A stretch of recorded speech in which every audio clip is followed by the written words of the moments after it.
Mark Robbins, Game 2 of the ALDS between the White Sox and Astros, and we got runs on the scoreboard already.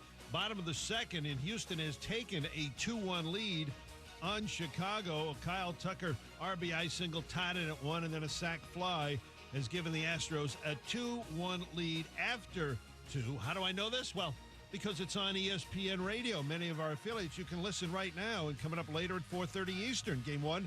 The NLDS between Milwaukee and Atlanta. The Milwaukee starting pitching has been a big reason the Brewers are back in the postseason, and Milwaukee manager Craig Counsell says it's been a complete group effort. We knew we had an elite group, and I think the challenge was for them was to do it. We had a couple guys that were on their heels, and Adrian and Eric to keep up, and that's how we were going to be a really good baseball team. And all 5 of those guys have absolutely done it. And they've kind of led the charge. That's Milwaukee skipper Craig Counsell. Milwaukee will be without reliever Brent Suter due to a strained oblique. 4:30 p.m. Eastern for the coverage on ESPN Radio. That'll be followed by the Red Sox and Rays, and then the Dodgers and the Giants, as every postseason game will be on ESPN Radio. Broadcasting live from the ESPN 690 Anajar and Levine studios. This is Action Sports Jax on ESPN 690 with Brent Martineau and Austin Lane. Raise up, we got the AL East on lock. Raise up, we're winning and we're not gonna stop. Raise up, Tampa Bay, raise up, raise up, raise up, Tampa Bay, raise up, raise up, raise up. Unbelievable. This was funny, okay? I was thinking of this. Yeah. By the way, people took time to actually do a Rays song? Well, the first couple of lines, I was like, where are we going with this one? I had no idea where we're going with it. I didn't know they had that much street cred there in Tampa. Yep. I like it. So Casey's a big Rays fan. Obviously. And I think he tried to come after me a little bit on Twitter about the win last night. Big win. But I got to tell you. No one said it had to be close. If you have paid attention to this show. Here we go. I have told you the Red Sox are not very good. Here we go. And I will tell you, in all honesty, there was a couple of fist pumps last night from Ty that maybe got my blood pressure up a little short spike. Like if I had a blood pressure thing on. Sure.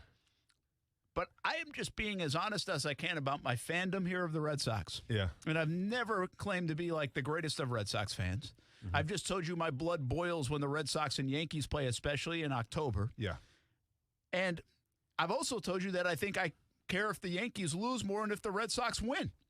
Yeah, you have said that. And so last night was kind of proof of this, that I'm not just saying this, because I never got upset for a moment about that game. Mm-hmm. Like, the blood didn't boil at all. Mm-hmm. Now, a little bit on the Rosarena steal because I just thought it was stupid baseball by the Red Sox. It was like you knew he was about to do it, and Devers is sitting there and just kind of like points toward him instead of like yells. The guys go. I mean, the announcer yelled Rosarena was stealing home before anybody on the Red Sox did. Sure. It was just bad baseball. Yeah. But anyway, it just shows you, like, it's the weirdest thing. I love sports, talk about sports. I get to live sports. I'm doing what I dreamed about doing since I was 12. And the fandom in me is just not as deep as it once was. It just isn't. That's too bad. And I am so glad the Yankees are out that I really didn't even get that upset at the Red Sox loss to the Rays with my kid sitting right there. And it's hard to hate the Rays. Like, they don't have any built up, pent up, Like, think about that in the National League for you. Like, is there a team, like, Cubs. Do you hate the Pirates? No. Okay, well, for a long time, the Rays were the Pirates. Fair enough, Casey? Fair enough. I mean, they was terrible. They lost like 100 and something games a year, it felt like. Yeah. Now they've been very good. Yeah, and the Pirates are still. And so Pirates are the Pirates. So you don't even have to worry about the Pirates. But, hey, we're not worried about the Pirates. But like, to this point then, if the Brewers were playing the Cardinals or Cubs versus a series where the Brewers are playing the Pirates, you'd have a different level of just the blood would get a little boiling a little differently, right? This is correct. And that seriously happened to me last night. Okay. And on top of that, I just know the Red Sox are not as good as Tampa. Yeah, and that's cool and everything. But at the same time, I know if the Red Sox would have won last night, the first thing out of your mouth to Casey would have been, well, I guess we're not afraid of the Tampa Bay Rays anymore, are we? Well, that's fair, but even you would have said it. There's a little bit of part of me since I've chosen the Zach Brown Band concert tonight instead of the congratulations. Rays game that I wouldn't mind the Rays going on so Ty can go see him play next week. We'll go Saturday of next week. Yeah. I can't really say that because that's like a really bad fan. I can't be like, I hope the Red Sox lose. Like, that's not true. But like, there's like, this is a win-win situation for me. The Yankees are gone. The Red Sox, I know, aren't that good. So my hopes, I've told you for 6 months, they have no chance to win the World Series. I don't believe it. I think they've overachieved. And if we get to go to the game next week in Tampa and that makes Ty happy, you're cool with that. I'm a great dad. You're cool with it. You are a great dad. I mean, great dad, great husband tonight. Well, although I think you're going to Zach Brown for your own selfish reasons, not so much to please your wife. I mean, yeah, probably. This is more about you. Yeah, this is more about the chicken fried. This was more manageable. Yeah. Listen, Steph. People are like, "Hey, your wife will get over it." Steph's the best. Like she doesn't. There wasn't a moment in time I was worried about Steph being mad. Yeah. If we didn't go to Zach Brown Band. Sure. But I really do I don't go to concerts much. I don't really have a lot of Eric Church. I really like. If he came to town, I'd like to try to get a ticket. Little Springsteen coming at you. Zach Brown Band when he comes to town, and so many times he's played actually here a bunch. Goodbye in her eyes. Yeah. Great. But he has played here during like Florida Georgia week. And it's like you can't even go. So there's like I can't. A few questions here for you because he's playing at TIA Bank Field, right? At Daly's, yeah. I'm sorry, at Daly's, yeah. Hello, TIA Bank. He's not Garth Brooks now, is he? No.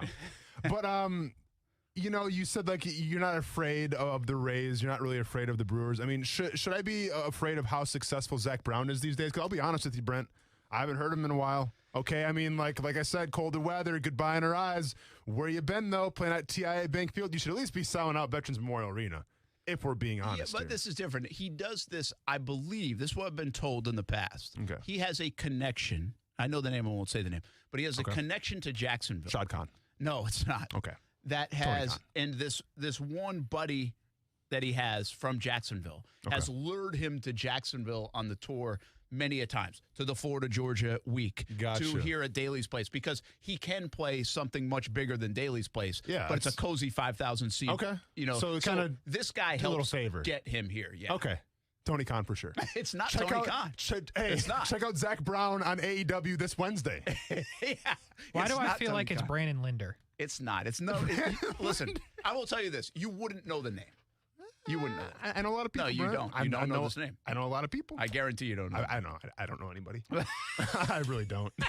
Like in the stadium. Actually, I go back. What's up? I go back. Shad? He actually used to be in the Jags building a decent amount of times. Like he didn't work there or anything. Okay. But when I first got here, so maybe when you were there, you might have crossed paths with him at times. Yeah. I haven't seen him in the Jags building in forever. Okay. But Gene Smith. Talked to him like two times. I said, he didn't work here. Okay. Well, I mean, hey, some would say Gene Smith didn't do a lot of working here in Jacksonville. I think he worked just fine. Hey, I didn't say that. I think Gene Smith worked out just fine. Shout out to Gene Smith. So anyway, who's the big winner today? I am. On Steph. You know what? Well, Steph, maybe. I don't know. Forget her.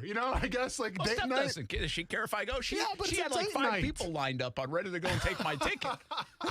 So maybe she was banking on you not going. Yeah, girls night out. Okay. Yeah, she was kind of playing that opposite reverse psychology thing. I gotcha. I've been there. Yeah. But anyway, we get to go Zach Brown Band. The guys are covering on the Blitz scoreboard show tonight at 9. Nice. Weber, Marcel, Olivia, everybody, they're going to do the Blitz. So I'm off tonight. So we can go have a good time. And then if the Red Sox win, they move on to the ALCS. The Rays win, we're going to Game 2 next Saturday night. It's a win-win. In Tampa. It's a win-win. I mean, that's not bad. It's a win-win. But I appreciate everybody's input on this. Yeah. This was really, I don't get stressed out about much. Mm-hmm. This was starting to stress me out as of like yesterday afternoon. I didn't know which way to go with it. What was the overall consensus of, because Casey and I kind of gave you guys did, but Ty did too. Ty said this. Ty agreed with you guys. Yeah. And by the way, that shows an amazing amount of confidence in your team. Sure. That you think you're just going to beat the Red Sox. Smart kid. Very smart kid. We saw that first game paved the way a little bit for that, right? And Rays are good. Is Kaylee going to stop being a Cubs fan now? No, she's not. Oh, okay.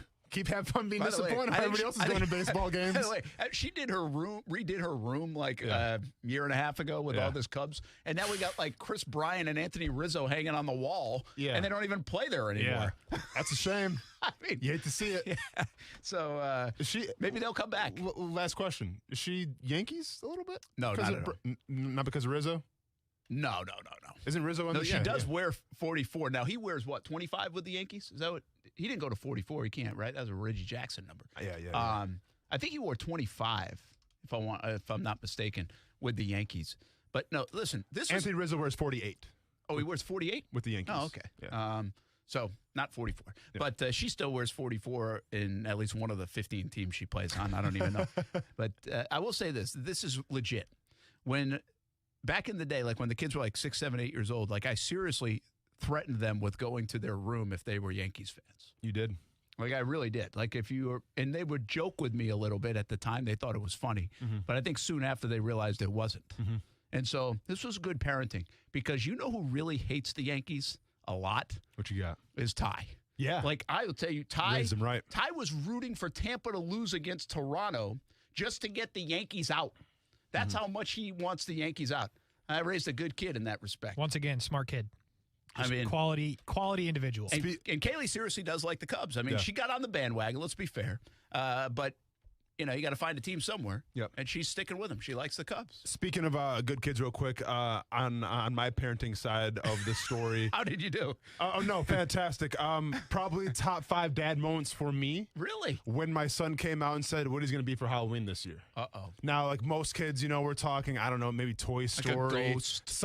A ghost, maybe, you know, Ryan's Toy Review. Gardner Like Minshew. some influencer from YouTube. You know what Rowan's going to go with? Hold on, let's guess this. Hold on, time out. I may or may not have heard this on WAPE this morning. Oh, you listen to that show. And in case, I mean, props to you, man. How much Olivia Rodrigo can you handle in 1 hour? Well, here's the situation, Austin. I've back-to-back Olivias. I'm not going to lie to you. I've never listened. And this morning I was awake at an hour that your show was on. Okay. And I said, I'm going to support Austin Lane. Thank you, man. We appreciate it. And I just happened to hear this. You're a good guy. He's a team guy. Yeah. That's what I like about him. I like that, man. Quality program Did you for like it? For the 30 minutes I heard. And then, I'm not going to lie to you, though. I don't pick the music. Well, all right, yeah. How many people do you have to apologize to?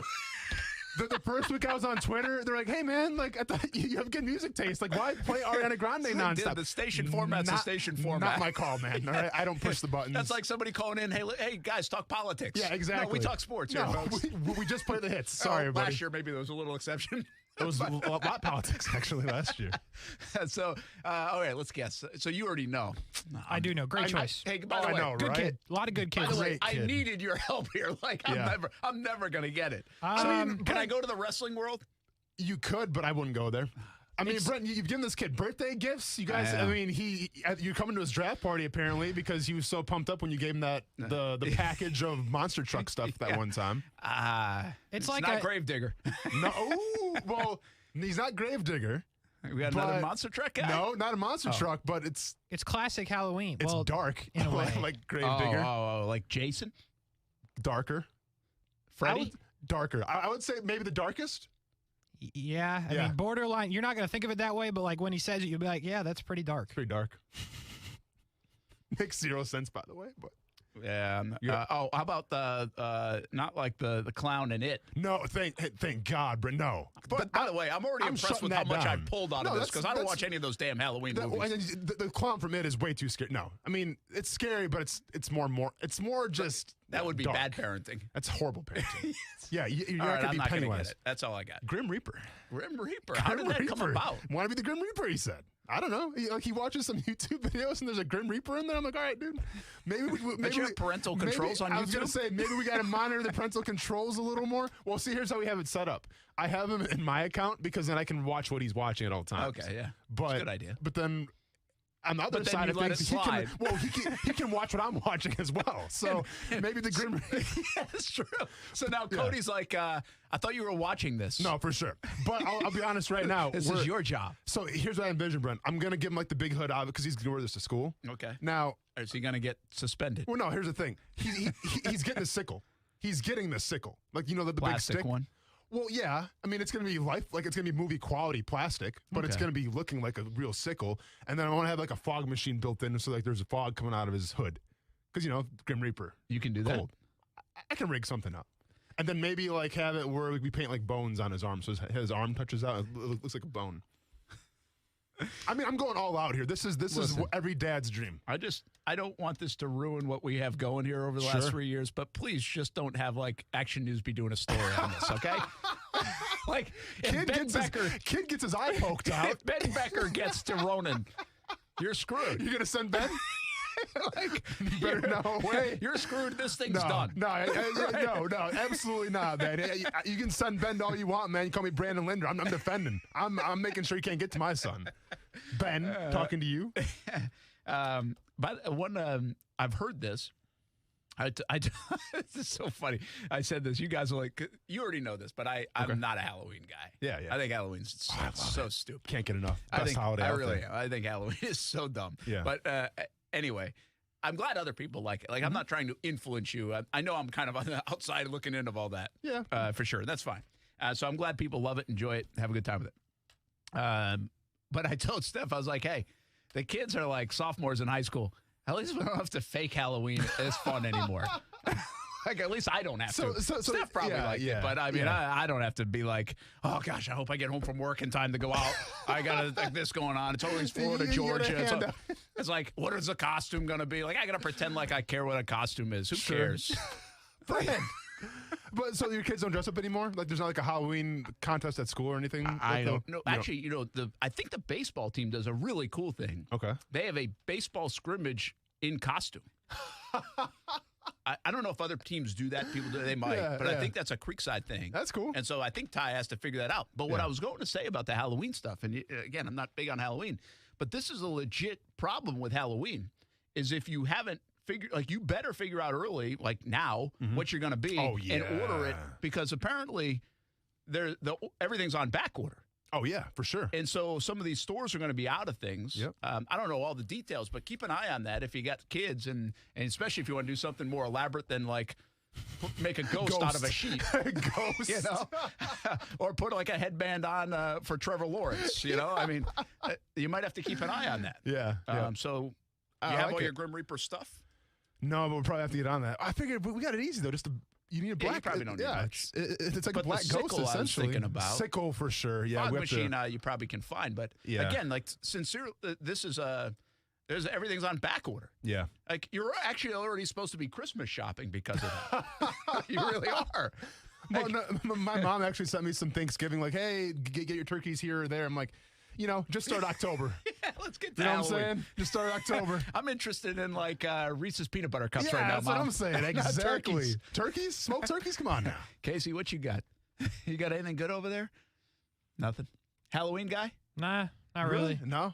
Nah. Well, here's the thing. I'm huge, right? So when I was like 13, I couldn't I was done trick-or-treating at like 10. People thought you were like a grown adult already? Yeah, they're like, so you've been big guy since you were. Yeah. By the way, when we say big, like, he says huge. He's not huge. No, he's no. a bigger guy. No. But I was like 6 like, you foot. just painted the picture like you were like 6'4", 340 pounds right there when you say you were huge. Well, I'm 6'4", 300 pounds. Are you 6'4"? Yeah. Yeah, he's tall, man. Gosh, I feel like you're way taller than him. No, I'm not. That's why I don't talk a lot of smack to him. But anyway, I was like 6 foot at like 12. So, like, I'd roll up to the house. They'd be like, nah, bro. I'd be like, all right, great. So I just gave out candy for like the last 10 years. Brent, like, you dressed up as a kid, right? Like, you had that experience or not? Yeah, I mean, they made me dress up, but I was like the Incredible Hulk like 4 years in a row. So you then really I wore just kind of the Miami Dolphins like Dan Marino costume. Yeah, I was terrible, man. See, because to me, Halloween is like the rite of passage, because it's like the one night as a kid we can just go out by yourself and be like, all right, go have fun. I mean, I'm sure those days are gone now. That's a little,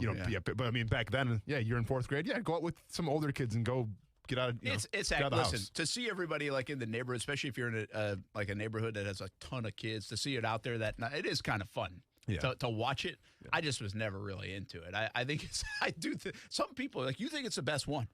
Do you seriously think it's the best holiday? Because I think it's like the most overrated holiday. I mean, now, I'm not a national blank day guy either. Yeah. Like, everything's a National Brent Day or National Austin Day and National Peanuts Day. Yeah. Like, everything's got a day. Yeah. And I'm not a Hallmark holiday guy. Like, they forced us into buying $6 cards just so we wouldn't get yelled at by our significant other. No, sure. That's one thing. I don't fall into that stuff anyway, and I don't know. Halloween just never hit it with me. But I'm not culturally fantastic when it comes to whether it's like Star Wars or whether it comes to the comic books. Mm-hmm. But I could see why, if you really were into that, like you get to dress up like Batman, man. That is awesome. That's a good day. For sure, yeah. I'm super into Halloween just because, like, see, to me, it's because I have a kid now, so I can live vicariously through him. Like, I want to be the Grim Reaper too. Dress up? I mean, yeah, I want to be the Grim Reaper. Like, you don't think I want to show up here next week dressed as the Grim Reaper without any repercussions? Absolutely. That was actually the most sincere thing you ever said in 3 years on the show. Yeah, I want to be the Grim Reaper too. Yeah, but I can't. Society says I really can't do that, so I kind of live vicariously through him. By the way, #1 Halloween costume this year for kids and adults. What is it? Squid Game. Like, I have missed the Squid Game thing. I was That's all terrible. over Ted Lasso. Yes. I'm not even. Should I watch it? Have you started it? Oh, I finished it. Oh, you finished it? Finished in 3 days. Is it like a 7-episode thing? It's 8. I'm sorry, 9 episodes. I was gonna finish it in 2 days, and it got so heavy I had to take a day off for real. Like I took like the night off. Is it a horror thing? It's not horror. It's violent though. Okay, and that's the #1 thing for kids in Halloween? Yeah. Well, because parents want to dress up their kids because it's cute, I guess. Have you seen the trailer? I couldn't.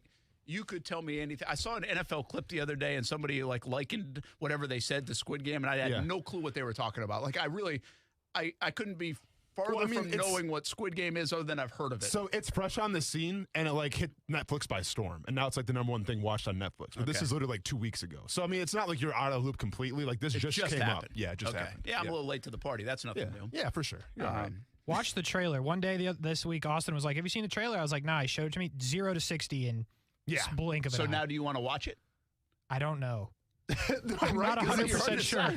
Undecided. All right, I'm telling you, I didn't see it coming, and then it was there. I mean, I'll be honest. I think it's a good show. Like I said, it's very violent, a good message, but it's intense. It's intense. I mean, you remember we watched Mayor of Easttown, right? Remember how intense that was? Yeah. It seemed like it was like 3 hours in a show just because of especially like episode 2 or something. Go ahead and like amplify that by a little more. Really? Because the stakes can never be higher. Yes. So do you think I'd like it? I don't know. So it's either, you know what dubbed is? So it's a Korean movie. So it's dubbed over. I wouldn't recommend watching the dubbed over because it can be kind of distracting. So you watch with subtitles. I'm not sure if you like watching movies with subtitles or not.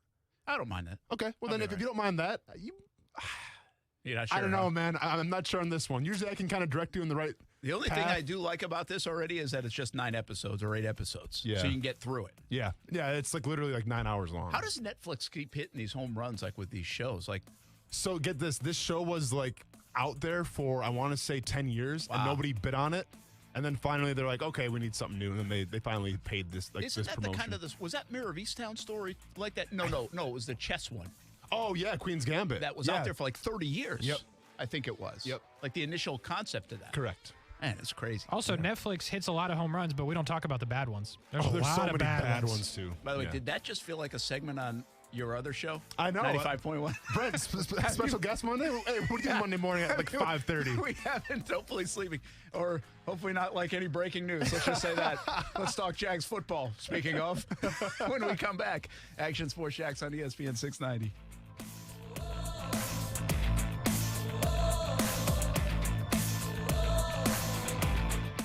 Now, the First Alert forecast on ESPN 690. Very warm and humid today. A mix of sun and clouds giving way to heavy afternoon and evening showers and thunderstorms. Keep an eye to the sky and keep the umbrella handy with highs in the mid-80s, dropping into the upper 60s tonight. Partly sunny, a little bit breezy for your Saturday. A few widely scattered showers developing, but plenty of dry hours and highs in the low to mid-80s. From the Action News Jax First Alert Weather Center, I'm Chief Meteorologist Mike Burrish. Join me today beginning at 5 p.m. on CBS 47 and Fox 30 Action News Jax. The Weather Center is brought to you by Beard's Diamonds. Don't miss Beard's BOGO Wedding Band Sale happening now through October 24th.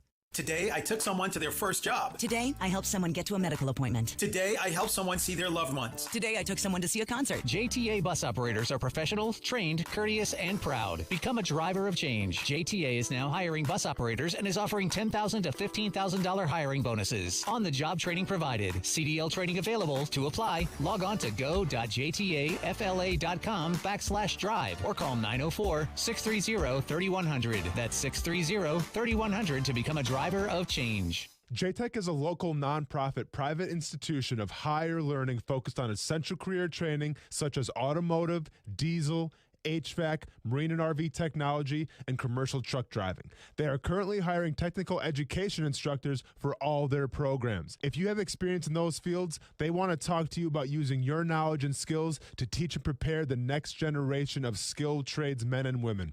Give them a holler to start the process. Their phone number is 904-328-5599. Again, that's 904-328-5599. You've got the skills. Now it's time to give back. Get involved, feel good about your deeds, and lead the future of skilled trades labor. Want to introduce yourself?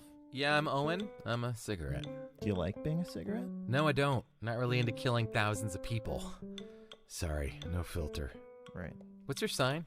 Pisces? I'm a Cancer. Cigarette joke. But seriously, I do cause cancer. And heart disease. And strokes. I could go on forever. Unlike the people who smoke me. The average smoker lives 10 years less than non-smokers. Quit today. Find out how at tobaccofreeflorida.com. Hey, boss, explain to me again why we're here at this pumpkin patch in the middle of the night.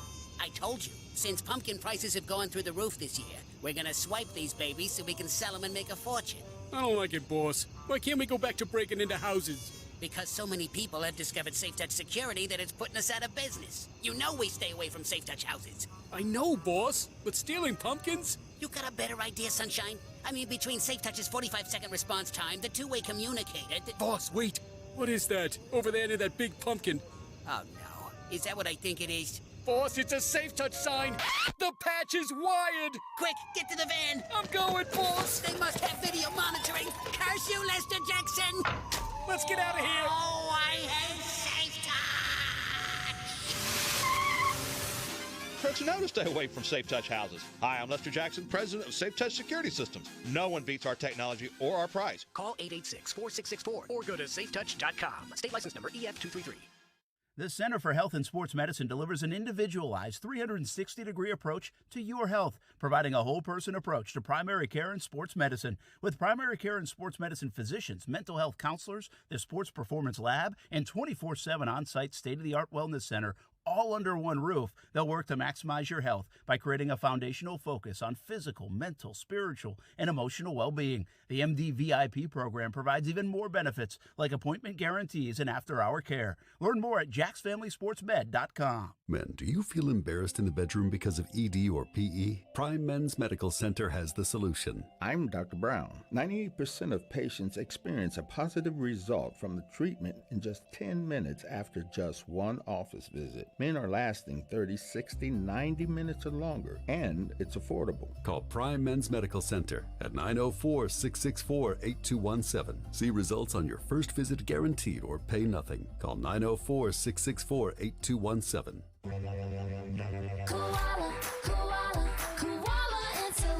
Hey, I'm Carrie. And I'm Bruce. We're the owners of Koala Insulation. As the heat of the summer drags on, stop wondering if you have an insulation problem and call us for a free evaluation. We don't quote over the phone or just poke our heads up in your attic. We do a full evaluation to include attic ventilation needs as well as insulation. Give us a call at 904-679-6282 or online at koalainsulation.com. Listen to ESPN 690 anytime, anywhere, on any device. Whether you're at home or on the go, get the latest on the Jags, FSU, the Jumbo Shrimp, and Action Sports Jacks on Odyssey.com. That's AUDACY.com or on ESPN690.com.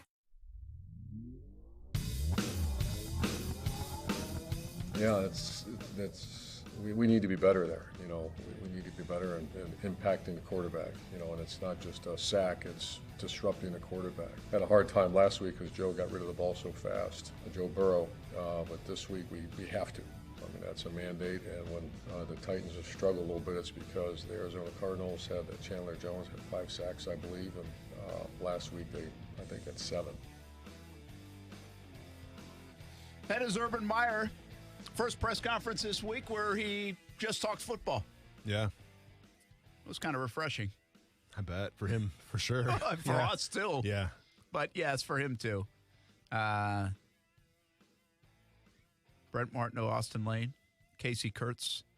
I was thinking about telling everybody about this new monitor that just arrived in our office. Like, we don't have a TV yet in our studio after almost 3 years, but we just got this monitor, and Stewart's doing the Blitz scoreboard show tonight.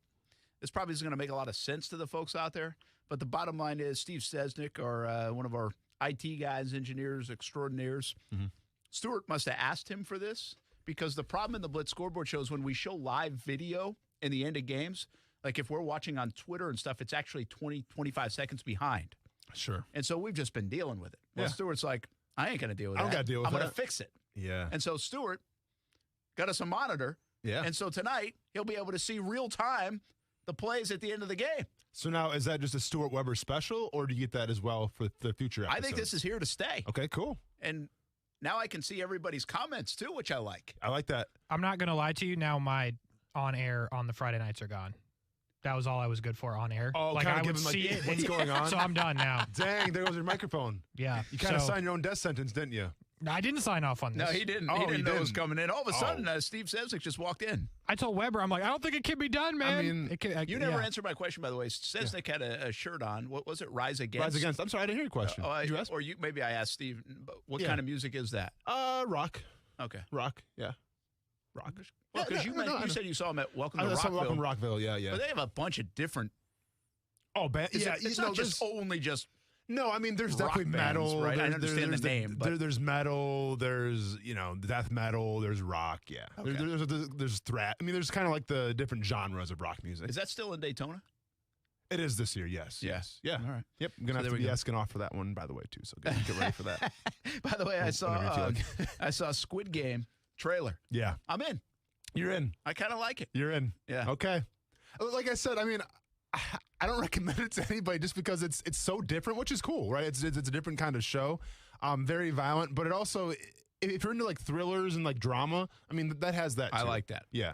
Now it can be over the top. This might be over the top. We'll find I'll be out. honest. Kuz watched the one episode. He was out. Really? Yeah, which I'm surprised because it's a lot like Big Brother in a way. When people like living under the same roof and everything. That's exactly what you said. That I watched a minute of a trailer. Yeah. Okay. Yeah.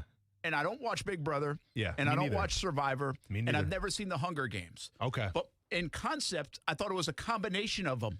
You're not wrong. Good call on the Hunger Games, but look at you, the Hunger Games Right? reference. Yeah. And I've you're never not read wrong. the book and seen the movie, although I've been told I should. But yeah, I know what the concept is about. Yep. And so you're right about that. I like that. Yeah. So a little Survivor meet Hunger Games. In a way, yes. Are they killing people in Big Brother now? Did I miss that? No, they're not killing people in Big Brother. As far as I know, I don't know. Could be. Let's talk sports. Yeah, let's get it. Are they killing people? I mean, what the heck? I mean, we've been talking about the Jags and Urban Meyer and the Tennessee Titans all week, people. It's pop culture, man. We got. We're learning things over here. I say we're doing our fans a favor because Urban Meyer has bled on to the morning show. We had to talk about him for a little bit this That's week. fair So, enough. we're kind of crossing paths here. And by the way, we're at some point you have to educate people, and if you're not up on some of this stuff, now tonight you're going to go watch the trailer of Squid Game. We got you, I'm man. convinced. We got you. So there you go. You're welcome. You decide if you want to watch it. You're welcome. Or you be soft like Kuz. The Jags, as we get to Friday, I was actually on WOKV this morning. Rich Jones asked me this, how do you feel about the game? I don't know my feeling has changed much about this game. I don't like their chances. Now, talk to some folks that really think this will galvanize the Jags, and they do like their chances this week. First of all, let's take this at a baseline, all right? It's hard to like the Jags' chances. They've lost 19 games in a row and 0-4. And really, quite frankly, they're not as good as the Titans on paper, I wouldn't think. Now you add all this other stuff. So, what are you, from a philosophical standpoint, does this galvanize a locker room, which, by the way, is a locker room that we think is of pretty good guys, right? hard-working guys, all that kind of stuff guys, but not a lot of guys that are like loose cannons and doing their own thing, individuality. They kind of feel like they've got a team concept. They've been getting better and better. They're bought in. They haven't gone off the rails yet after a tough camp and all the rest. So this could be a group that does it. I understand the perception that could happen. I'm not in that camp this week. I think it's going to go bad for the Jags. I like the Titans big. Mm-hmm. Do you think they could galvanize and do well? They definitely could. We've seen teams, whether it's in the NFL or college, where they lose their head coach. Let's say their head coach gets fired. Yeah. They seem to rally around and play a better brand of football. Mm-hmm. Now, Urban Meyer hasn't been fired. He got in a little bit of trouble with the owner and all this stuff, but he hasn't been fired. But there has been distractions, and distractions can cause a locker room, I don't want to say rebel, but maybe cause some frustration within the locker room, right? I don't think Trevor Lawrence wanted to answer questions about Urban Meyer, right? You saw that in the press conference. So there's definitely some frustration in that locker room. Well, the best way to cure that frustration is to go out and say, this wasn't a big deal to us. Look at us play on Sunday. And that's what can happen here in Jacksonville. Now, is that going to happen? That's the million-dollar question. I think that you have an extremely young team, Brent. Now, you have veterans that have been sprinkled in here or there, but these are veterans that are coming over from different teams. So in that realm, there's still a young team. Haven't been together a long time. Exactly. Yeah. And to me, that's an issue a little bit, right? I think the fact that you're playing the Tennessee Titans, and I get people are down on them right now. I think even Vegas is down on them. I think it's like a 4.5 point game, which is okay. Started out at 4 and only gone to 4.5. Yeah, so I think Vegas is down on the Tennessee Titans. But to me, this is like a must-win game for the Titans, right? They can't lose back-to-back to the Jets and the Jags, can they? No. So you're going to get the Tennessee Titans at their best. If this happened before the Thursday night game, they're playing Cincinnati, I would have a better feeling about it. But since it's the Tennessee Titans, I am a little worried, and I don't think you're going to see the best brand of Jaguars football. Yeah, and I feel that way. I think there's a lot to overcome this week. I think I don't buy into the NFL hungry team coming off the loss to the Jets. I think the Jets' loss is an NFL game. I think if you look at the Titans over time, I think you've seen them beat teams like Seattle and lose to teams like the Jets. I think they have that in them once in a while. Mm-hmm. That's a little bit the nature of the NFL. If this was college football and it was Alabama against Florida and Alabama almost just got beat by Vanderbilt or almost just got beat by Vanderbilt, which kind of Tennessee's not Alabama, but you get where I'm going. Yeah. I think that really motivates and gets a college team going. I'm not so sure a bad performance last week and a loss makes the Titans more hungry, if you will. Now, they missed an opportunity to really pull away in the division. That's the reality, because they could have had a couple-game lead over everybody. Now they've welcomed everybody back into the fray, probably most importantly Indianapolis, who also won.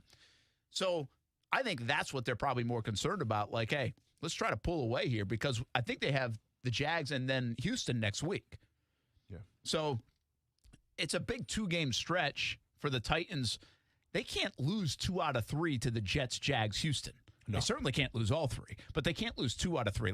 I think that's more the motivation of, hey, we got to take advantage of this part of the schedule. We got to get a little bit better. We didn't have our wide receivers. Maybe we let that play into having some excuses, for us, feel bad for us, type of thing subconsciously.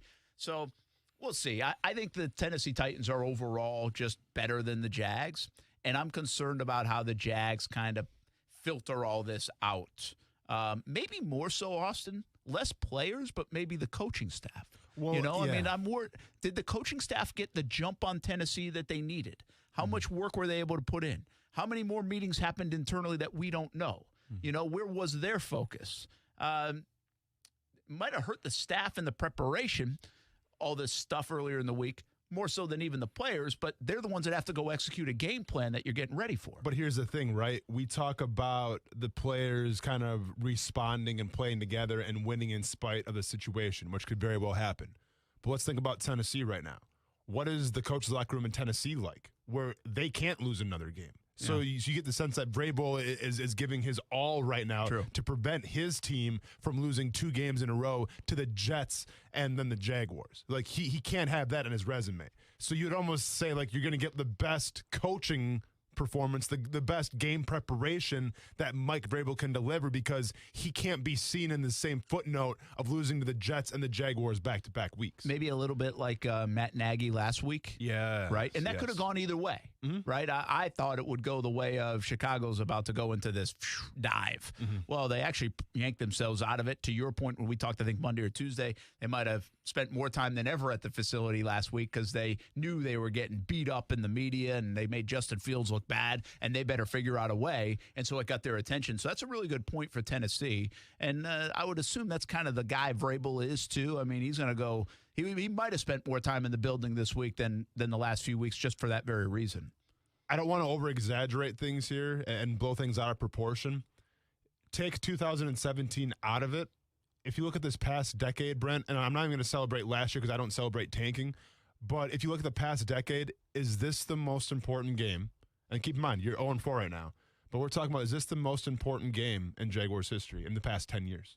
Once again, take 2017 out of it and take last year in terms of losing, getting Trevor Lawrence out of it. I really hesitate to say that because I'm going to miss some games. There are games over the years that have felt really big. This is interesting to me because I would answer this question with no, like absolutely no, from a win-loss perspective. Oh, for sure. I might answer this question yes from a how does it look perspective. And again, the fear here for me is, and I think this is real, if the Jags go out and get just washed 34-10 and show signs of not wanting to tackle Derrick Henry, which can happen, and not lining up correctly and looking a little lost on the football field, kind of things that we saw maybe in week 1.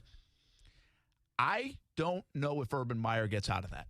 Like, I don't. I think that will be – we're going to come in here next week, and as long as Meyer hasn't resigned or got fired or anything like that, we're going to come in here and be like, hey, well, maybe it was just too much going on, and they got distracted, and let's see if they can find it in London. They get away from it all. Like, I can write the script right now for us, right?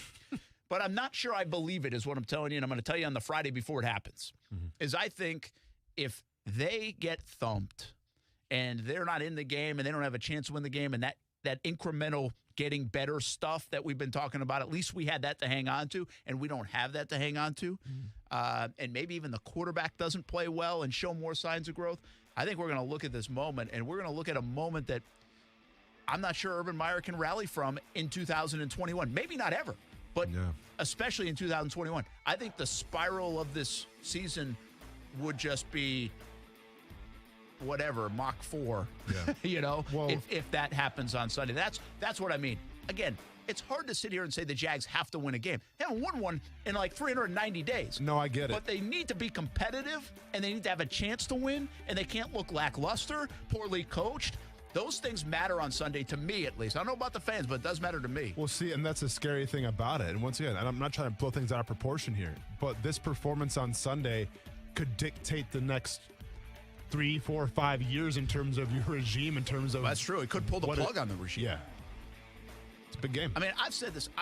This is like, hey, Brett, what's the craziest thing that could happen after this weekend? If you ask me that, I said, hey, keep an eye on this. If they get thumped, and Urban Meyer says, hey, I looked at the eyes of those guys in the locker room before the game, during the week, and after the game, I don't have them. I'm not going to have them. I'm out of here. Like, if you told me, like, the worst thing that could happen this week, well, I don't know if it's the worst thing, but I'm just saying the most, off-the-edge kind of thing, I just wouldn't be stunned by that. Because if he feels like he lost the team, is he going to keep digging, keep rallying, or do they have to kind of mix this up 5 weeks in? I don't know. This could be really bad, but, hey, it could be really good with a W and a good performance. No, for sure. Could tell you a totally different story. We'll be back on ESPN 690.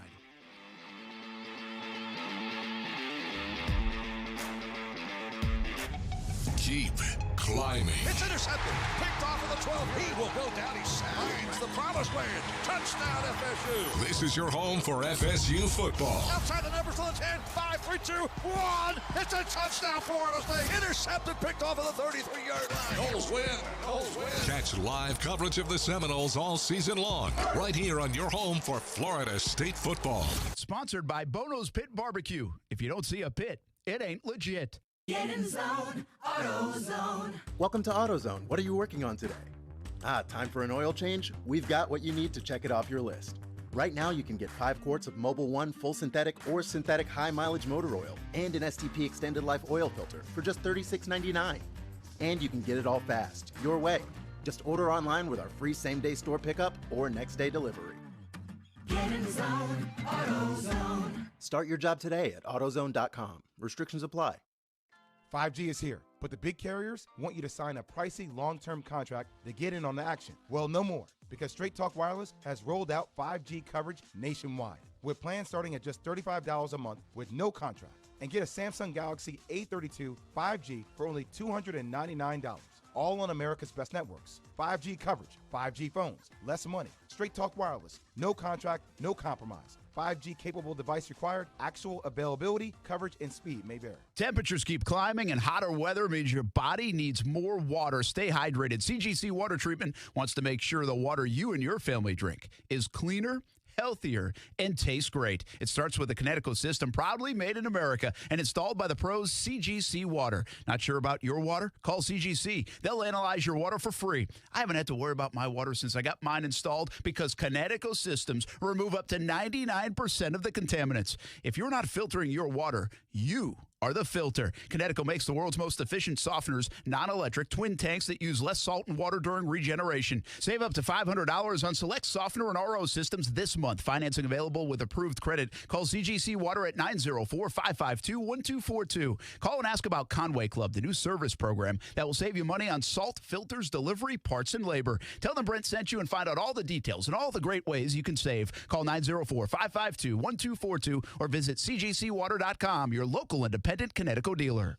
So, have you noticed when you watch the news that lots of crimes are recorded on cameras, especially ding-dong doorbells? Well, that's because they don't have proper security systems with them. Cameras are very sophisticated today and have multiple options. That's why you should deal with the experts at SafeTouch Security. When combined with a SafeTouch security system, the possibilities are endless. And when the SafeTouch experts install your cameras, they're virtually hack-resistant. And SafeTouch never shares your internet or personal information. So for the latest info on NVR cameras, digital cameras, or cameras with cloud storage, SafeTouch can help you choose the cameras that are right for you and your family. And even the best camera needs a SafeTouch security system. Don't give the bad guys a doorway to invade your home and family. Call SafeTouch today and see the many options available to your home and business. You'll be surprised how affordable a new SafeTouch integrated system can be. Call now while we still have our most popular options available, or go to safetouch.com. State license number EF0000233. It's a new approach to healthcare. The Center for Health and Sports Medicine is built on the pillars of health: physical, mental, spiritual, and emotional, with primary care sports medicine physicians, mental health counselors, an advanced diagnostics lab for wellness and sports medicine, and 24/7 on-site state-of-the-art fitness facility, all under one roof. What does this mean for you? As a Center for Health and Sports Medicine patient, you'll receive medical care in a collaborative, proactive, goal-oriented manner. In other words, everything they do is centered around you. Learn more at jacksfamilysportsmed.com. Whether you're a rock-solid hard athlete or a hardcore fan, in Little League, a pro, or a weekend warrior, Cora Physical Therapy is here to help you reach your goals. We're happy to announce that Cora is now open in Kingsland on Boone at Haddock, and we're coming soon to Brunswick. With a total of 17 clinics in the Jacksonville region, there's sure to be one near your home or work. Call or come in today for a free screening. No physician's referral needed. CoraPhysicalTherapy.com. Treating everyone right. What's the room again? 1240, down at the end. Ooh, what's that? Sammy, don't touch that. That's someone's old food. Here we are. Do you have the key? You have both of ours. Oh, right. Not working. Rub it. Come on. Try flipping it over. Seriously. Why can't we go inside? I'm tired. Give me yours. You have mine. All right. What? Please, if you Dad, could just... why aren't you opening the door? Can everyone just shut the... Don't go there. Go on a real vacation. Go RVing. Learn more at GoRVing.com. GJ and Max. It's not just as easy as saying Mac Jones is way better than Cam Newton. I think Mac Jones has a chance to be better than Cam Newton. I still think Cam would have been the starter. GJ and Max. Weekday morning starting at 6 Eastern on ESPN Radio and on ESPN2. You gotta love that guy. He's, first of all, I see you good. a grinder, a worker, a talented guy, a guy that can open it up. I told you our feelings about him during free agency, and he's been outstanding. Yeah, Tyler Bowen's done a really good job with us. That's amazing to me that all of a sudden he's here Tuesday and let's go play. Yeah. And he did really well in the game, in a limited role. But yeah, it's pretty much go now. They're excited about Dan Arnold. Yeah. I'm kind of excited about Dan Arnold. I'm very cautious of these kind of guys, right? These undrafted free agents everybody gets excited about. Mm-hmm. These late draft picks everybody gets excited about. These acquisitions at some point, like even the Tyron Johnson, right? Yeah. I mean, what's he done? But Dan Arnold actually, like I saw it in a few plays. I was like, whoa, that looks different. It's kind of like the way when we see stuff that looks different than what it's looked like around here. I mean, I do get a bit excited about that.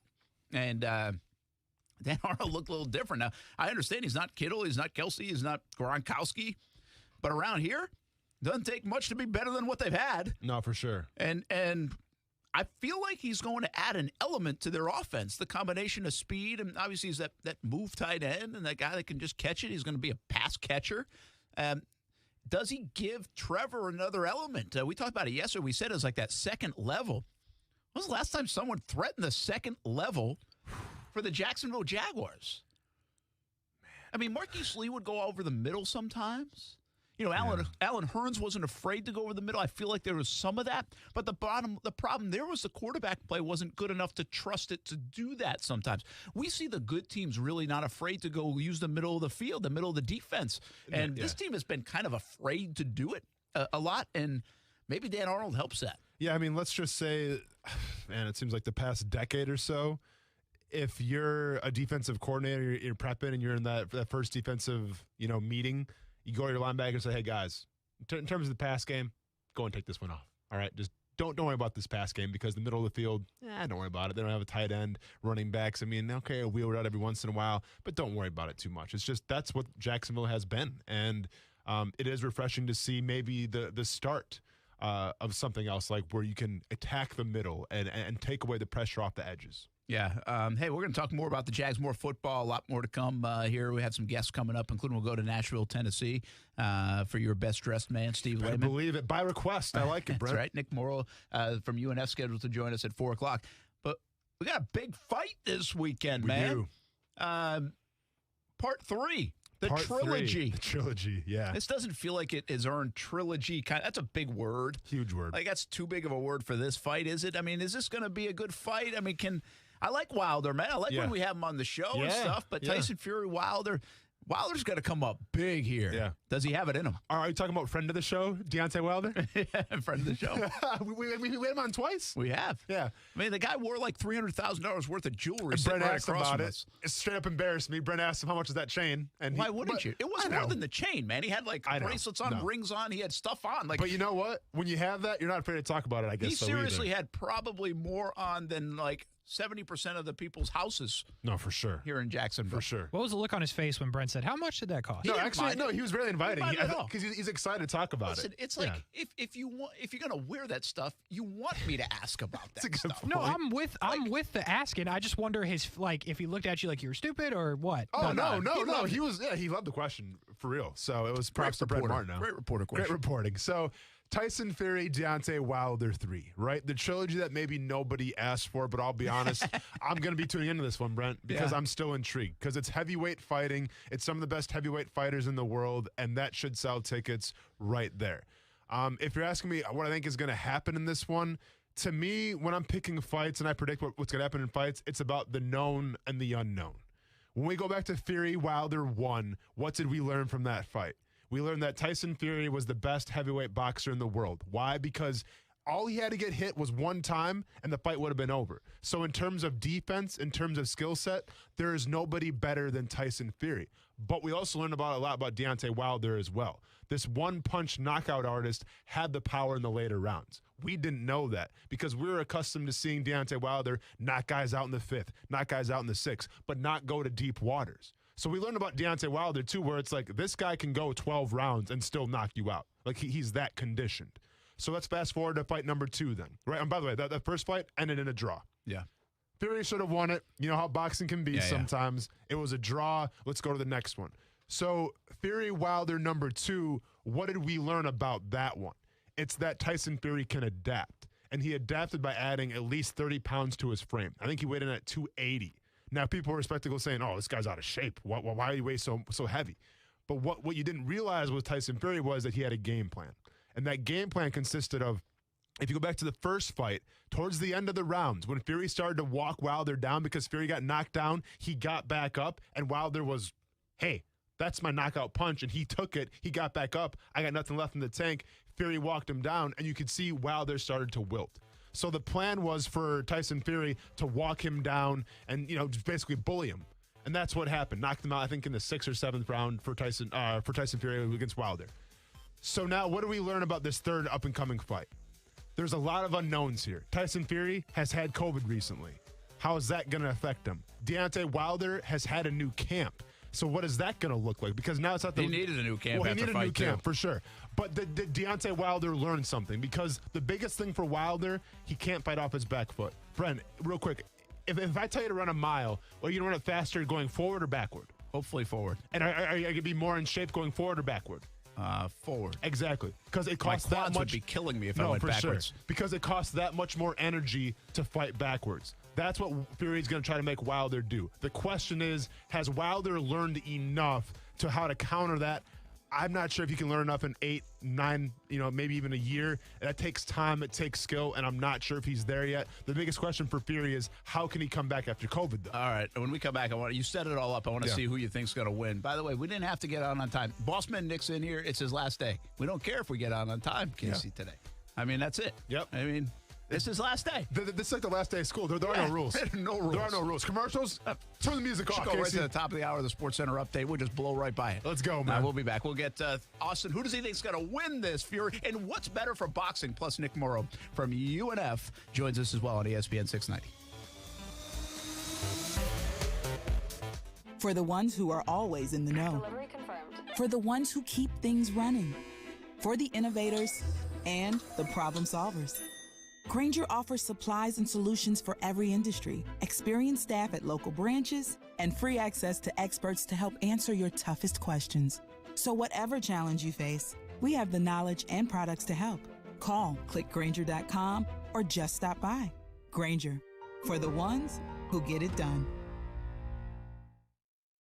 When you think about Jacksonville, you think about a city that is surrounded by water. And being by water afforded Jacksonville to have one of the largest container ports in the entire country. And another fun fact, that RV sales are at an all-time high right now. But what does this all mean? What am I getting at? It means that there's high-paying jobs available for those that know the ins and outs of the marine side and of the land side of recreational vehicles. And this is where JTech comes into play. JTech offers a program where you can learn about the diagnostic procedures and effective repair methods of a variety of recreational vehicles, including motorhomes and RVs, power boats, jet skis, diesel and gasoline, outboard and inboards, and much more. And they also help prepare students to take the Yamaha certification exam, which is required in the Marine Maintenance Certification Program. To learn more about JTech, visit jtech.org or call them at 904-483-9460. Ask for Hank to set up an appointment to tour the campus or get your questions answered. That's 904-483-9460 or visit jtech.org.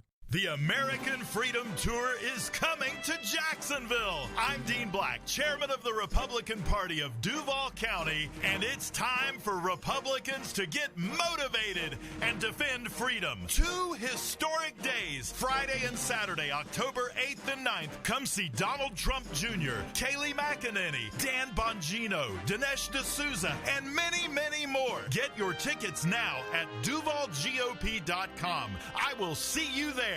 See, boss, look at all these great masks, and they got them marked down for their after Halloween sale. These make great disguises for breaking into houses. Oh, yeah. It's perfectly normal for a big guy in a Spider-Man mask to be lurking around the neighborhood. I wouldn't be lurking. Whatever. Just make sure you don't go near any safe-touch houses. Those things aren't safe for us crooks. Hey, before I forget, that house we've been casing, when are those folks going out of town again? Black Friday. And since they don't have safe-touch security, we don't have to worry. Yeah, no safe touch means no two-way communicator or crash and smash technology, no video monitoring, and no headaches for me.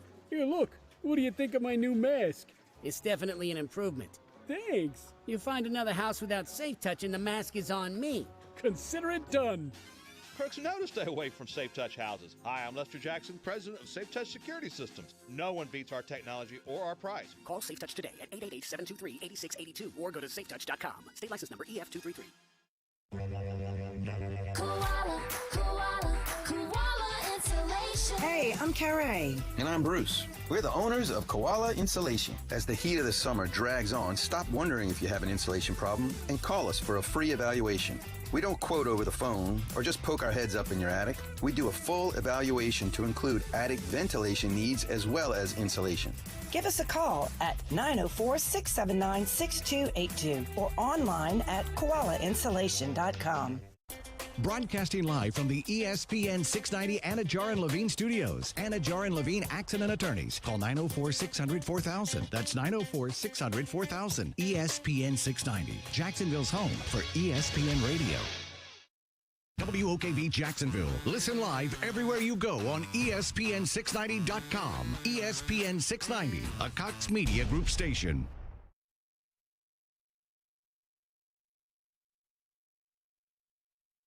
This is SportsCenter. Hello there. I'm Mark Robbins. Game 2 ALDS. Houston and the White Sox. And now they're tying it to Luis Robert with an RBI single in the top of the fifth. We got that ballet score going. 2-2. Again, top of the fifth. You can catch all the rest of this one on ESPN Radio. And coming up at 4:30, game 1 of the NLDS between Milwaukee and Atlanta. Charlie Morton getting the start for the Braves and appreciative of the opportunity. I'm privileged enough to be given a ball in a playoff start. Like, I know that I've done it. I know that I'm capable of doing it. Now, for how long, I don't know. You can just look at me like, I'm not saying I'm going to be playing in 6 years, but, you know, while I'll be sitting here in a hypothetical world, you know, thinking, man, I can still do this, probably not. That's Charlie Morton, the starter for Atlanta. That game on ESPN Radio coming up. After that, game 2, Red Sox and Rays. Tampa won the opener.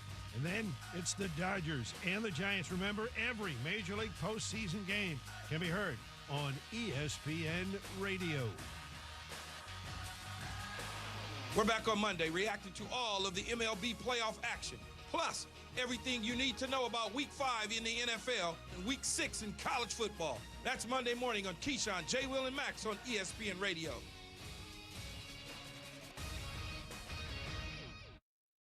Broadcasting live from the ESPN 690 Anajar and Levine studios. This is Action Sports Jacks on ESPN 690 with Brent Martineau and Austin Lane.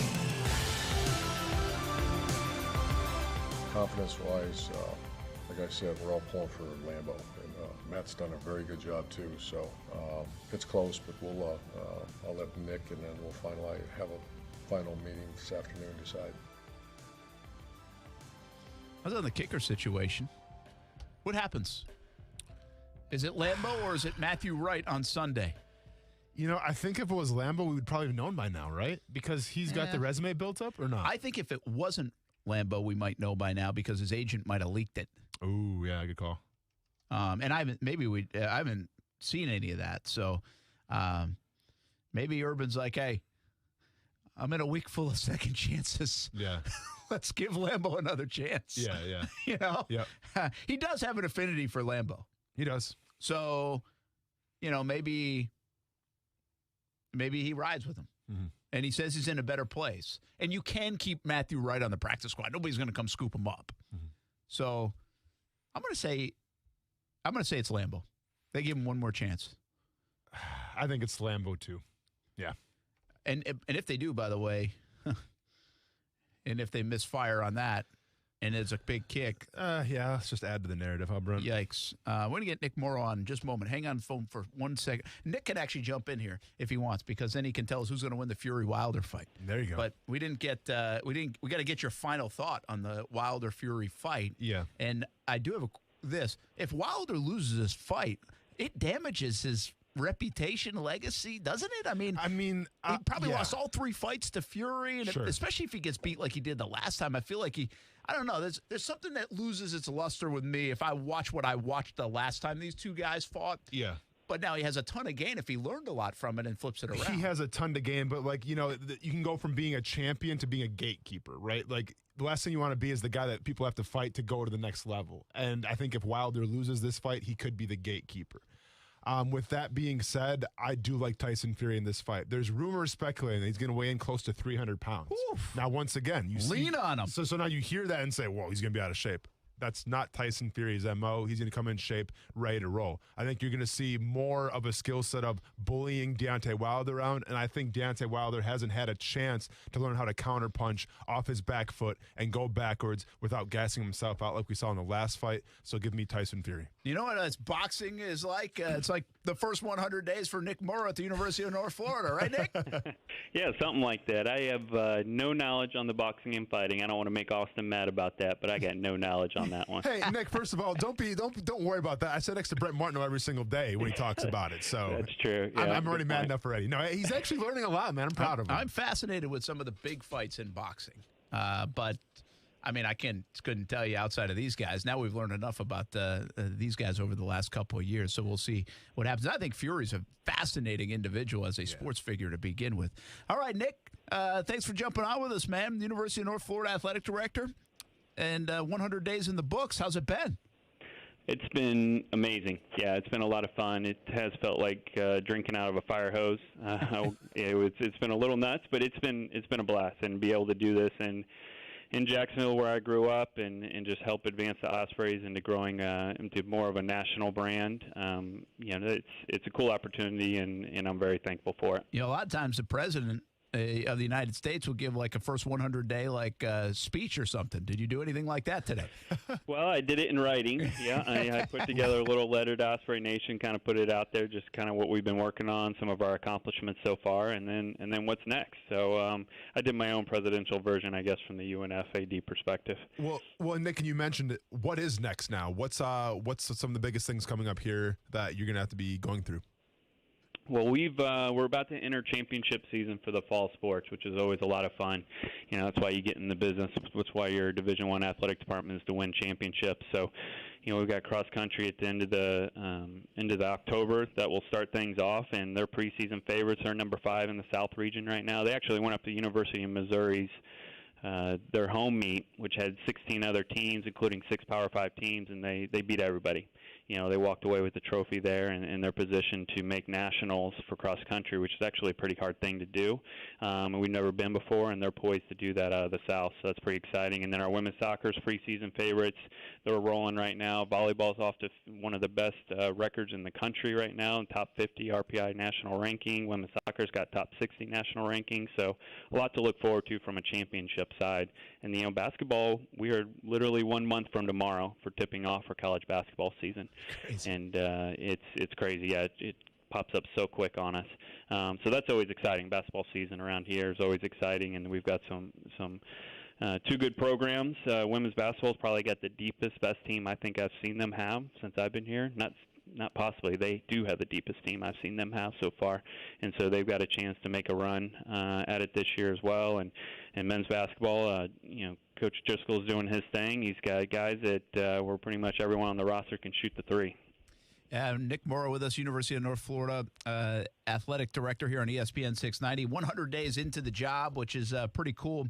You know, you opened up a competition pool as well on September 17th. You know, you look at that little area right now on campus, and you've got the volleyball court, which is new. You got the pool. You got the additions to the softball stadium there. I mean, that one is pretty cool, right, to make the advances in the facilities there, but also maybe a little bit of a sign of things to come down the road. Yes, absolutely. We've got we have such a great footprint here. Everything around athletics is kind of centralized in one location. Opening up the pool was 8 years overdue, but it was a really cool day to have some of our former student athletes come back and be part of the celebration. We've hosted 2 swim meets since then. It's just a great facility, not just for our student athletes, but for the whole student life experience for all 17,000 students we have here. We're about to start a new project where the practice track and grass field is right next to our competition track. It's going to get ripped up, and we're going to put in a new practice track that matches our world-class competition track. Same color scheme, same surface, and we're putting in an artificial turf field in the middle of that track, which is great for conditioning, practicing, running a lot of activity through there, not worried about the integrity of a grass field. So that's going to be big time. We're doing some facelift to baseball, some minor projects, getting ready to put together some architectural renderings for a baseball stadium. We're going to start working on some of that and really kind of paint a vision for our baseball program. That facility is long overdue for an overhaul, so we're going to start painting a vision for that. And then the arena, we've got a big project we're going to be announcing on October 20th. We're going to have our basketball media day that day. We're going to talk about a new project in the arena, a new hospitality project. We'll have a bunch of renderings and designs to show people, but it's not just a donor hospitality area. It'll be an area we'll run all donor engagement through. It'll be a recruiting room for every one of our 14 head coaches to take recruits through. It'll be top of the line, very classy, create a new conference room, audio visual everywhere, bring a recruit up there, play a highlight video, great sound system. We're going to actually replace the arena sound system as well going into next year, so that's something that we'll talk more about coming up here soon, and working hard at trying to find a sponsor to put their name on the floor, and we're going to build a whole new floor as well. So that's a permanent floor we've got on the arena right now.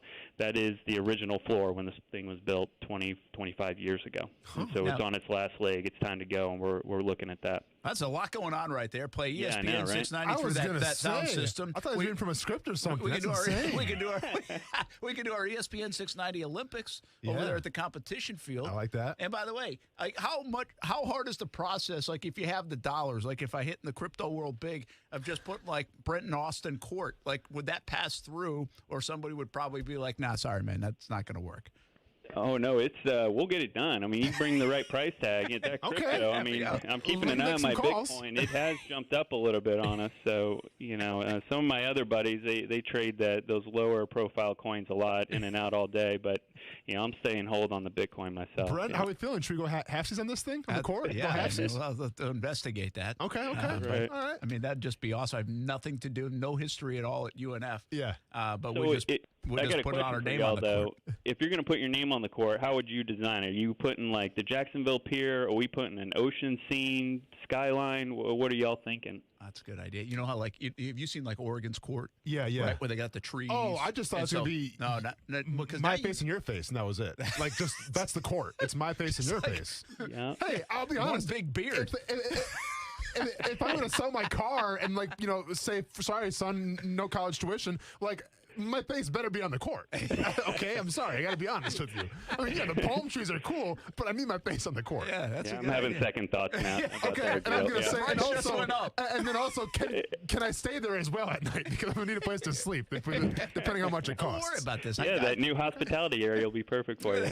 I love it. That sounds awesome. All right, we just lost our boss, Nick, by the way, ironically, and his last day today. Yeah. He's moving on.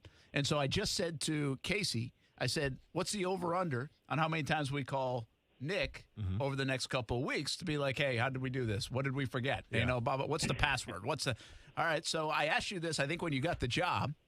How many times have you called Lee Moon over the last 100 days? Yeah, and I told you the first 30 days I wouldn't, just out of principle, and I held true to that, I believe. So, but no, I've probably talked to him about 3 or 4 times. One of those times I got to call him, though, and let him know that he was being inducted into the UNF Hall of Fame. Yeah, so that very was cool. Nice. That was a pretty cool phone call. The Hall of Fame committee voted him in, and so he'll be inducted on November 6th, along with our 2014, 15, 15, 16 basketball teams, the ones that made the NCAA tournament run and back-to-back conference championships. And some big time athletes like Donnie DeWeese, who's in the Cubs system right now. So we've got a really cool class going in. We're gonna get Donnie to the big league so he can donate some money back to that stadium that you have some renderings for. That's a good call. Yeah, I'll put you on that. Hey, speaking of, that was is Brian Baker, right? Yes. How big is that? To have a guy like that making it and be able to showcase and attach UNF Ospreys to what he's done this year. Had a fantastic year at all levels of baseball. Yeah, I was shocked to hear that it was the first Osprey since 2003 to actually crack in, because we've had such a great history of baseball and so many good players coming through, and we have a lot in the system right now that are knocking on the door that might could get in here sooner than later. Drew Weeks and Donnie and then some pitchers as well that are in the system, and so it was a really big deal, and it was fun to celebrate that, and I think there's more to come on that front. All right, Nick Morrow with us, University of North Florida Ospreys athletic director, and love all the work. Everything's going on over there with the Ospreys. Let me ask you one more on this. The basketball schedule is really cool. Some great trips. Will you make all the trips? Is that do you have to do that? I'm assuming most athletic directors, even at the high school level, they try to get to as many events as possible. You can't be at every event, of course, but with really the flagship program, men's basketball, will you make a lot of those trips? Does the schedule allow for that to happen? I won't be on every road trip. Obviously there's a lot happening back on campus still, and but I will make some of those cool trips early on. I plan on going to Phoenix and doing the Grand Canyon, Arizona State, and then out to UCLA, swing. But we also have a lot of alumni in those areas. So when I go on a trip, my goal is to actually engage with some alumni out there and draw some interest in other cities outside of Jacksonville. I think that's really important that we spread our reach from that standpoint. And then we're going to Kentucky the day after Thanksgiving, and I kind of just want to go as just being a fanboy on that one, because it's just be a really cool just being in that venue. Carter Hendrickson, our preseason all-conference selection, he's from Kentucky, so that's a homecoming for him. So I would like to be there for that. That'd be pretty neat. But I'll make as much as I can, go to as many championships that I can across the board, because, again, showing support for our student athletes, and that's the fun part about the job, right, is watching them compete and win championships and being part of that experience. Well, you're off to a great start, man. I hope the next 100 days go just as well. Thanks for jumping in. Have a good weekend, and we'll keep an eye, especially that volleyball team, 15-2, top 50 RPI, very, very good. So very impressive. Thanks, man. Appreciate it. Thank you, Brent. Thank you, Austin, and I'll talk to you guys soon. Take care. All right, that's Nick Morrow, athletic director at the University of North Florida. He's awesome. He's doing a great job to jumpstart everything with the Ospreys and continue a lot that Lee Moon did. They've got some good programs going in the fall. We'll bring you our swoop minute a little bit later, by the way, in the show. We appreciate the Ospreys' support of our Blitz scoreboard show here on ESPN 690. We've been bringing it to you the last few Friday nights as well. So basketball season a month away. Holy cow. Remember we had Coach on. He did say it would be cool to go on a trip. I looked at it. Okay. Because the Jags go out to play the Rams on December 5th. But a lot of the trips out west, like UCLA and Nick just said it, over to Arizona, Grand Canyon, I think they're playing. That happens like in mid-November. And so it doesn't time up. Yeah. And then it just doesn't time up for us to be in the same area. I looked at it because those would be cool trips to go on. And I think like Coach said, how they do it, the basketball team, they'll play, they'll take a day off, they'll go travel and play. I mean, they're playing like 3 games in 5 days against some of the best competition. Yeah. It's a tough task, but basketball season almost here. Basketball season, of course, starts earlier than ever before. Yeah. You know what else starts? Jacksonville Iceman training camp tomorrow. Dang. Hockey season is right around the corner, isn't it? I mean, you've seen all the exhibition stuff, right? And no, for sure. NBA and NHL, but it's here. Yeah, I'm excited, man. What we got going on in baseball world? White Sox beating the Astros 4-2. Milwaukee getting ready to take the mound today. Milwaukee coming up here at what time? 4:30. 4:30. Check your local listings, everybody. We'll get that changed over pronto when that game Thank comes you very up. much. We are watching a game. Why is it a 4:30 game? Because it's the Brewers and the Braves. Yeah, whatever. I've answered that question for 10 years about the Rays. Yeah, it's just the truth. I get it. I mean, when you got Corbin Burns on the mound, it's going to be a real fast game, all right? It's going to be like an hour 30, nonstop strikeouts. Like, I get it because they want to, switch the TV around earlier in the day as opposed to having prime time. And then it's like, well, we have an hour left that we thought was going to be allotted, but Corbin Burns is so good. Now what do we air? So I get it. Family Guy. I was thinking of this the other day. I was thinking of this maybe this morning about the Rays. Because and Milwaukee. Yeah. Because the Rays, I was like, all right, we said the other day, they're not scary. I was talking to my buddy, Pat from back home. We went to the Red Sox game, big Red Sox fan. I had to tell him, I was like, Pat, while you're watching this, don't get all worked up. Like, the Red Sox aren't that good, and the Rays are. Like, I get a feeling he's just going to think, like, well, the Rays, yeah, they were good, but we could beat them. No, you're probably not going to beat them. I just wanted to give him a heads up. I thought that was a nice friend That's a great friend. I want to get his blood pressure going. 5-0, a little scary, but but anyway, scary. There's an element of the Rays that even if you look at the numbers, and because of their lack of star power and all that stuff, like well-known household names and big money guys, that they almost sneak up on you. Like, serious. And Milwaukee, I think, is the same. Oh, yeah.